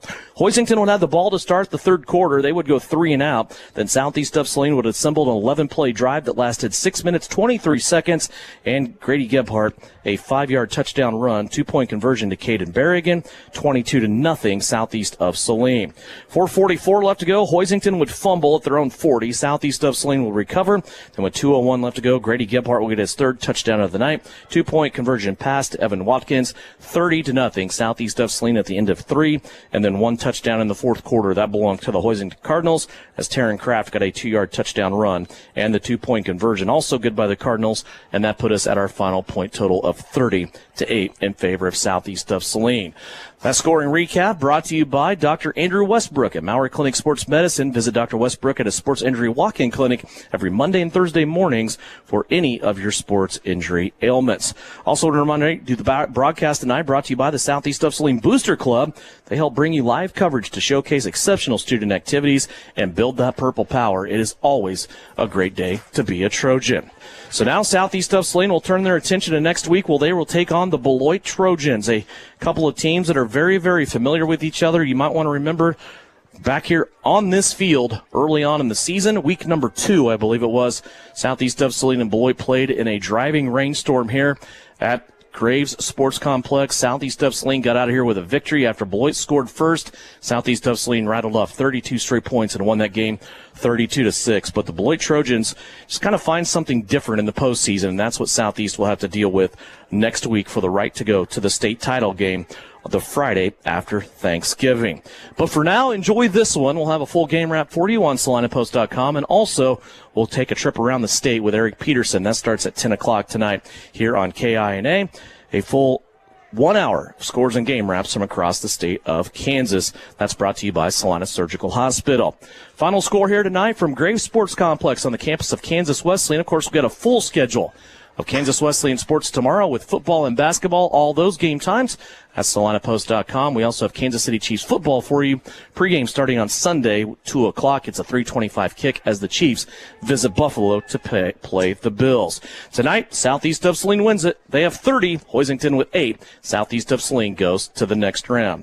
For Brian Denner providing live stream video tonight, brought to you by Salina Septic Service. Chris Cadle producing and engineering. Russ Kossel on the field along with head coach Mitch Gebhardt there to wrap things up. My name is Devin Haney. I want to thank you for joining us for Southeast of Saline Trojan football.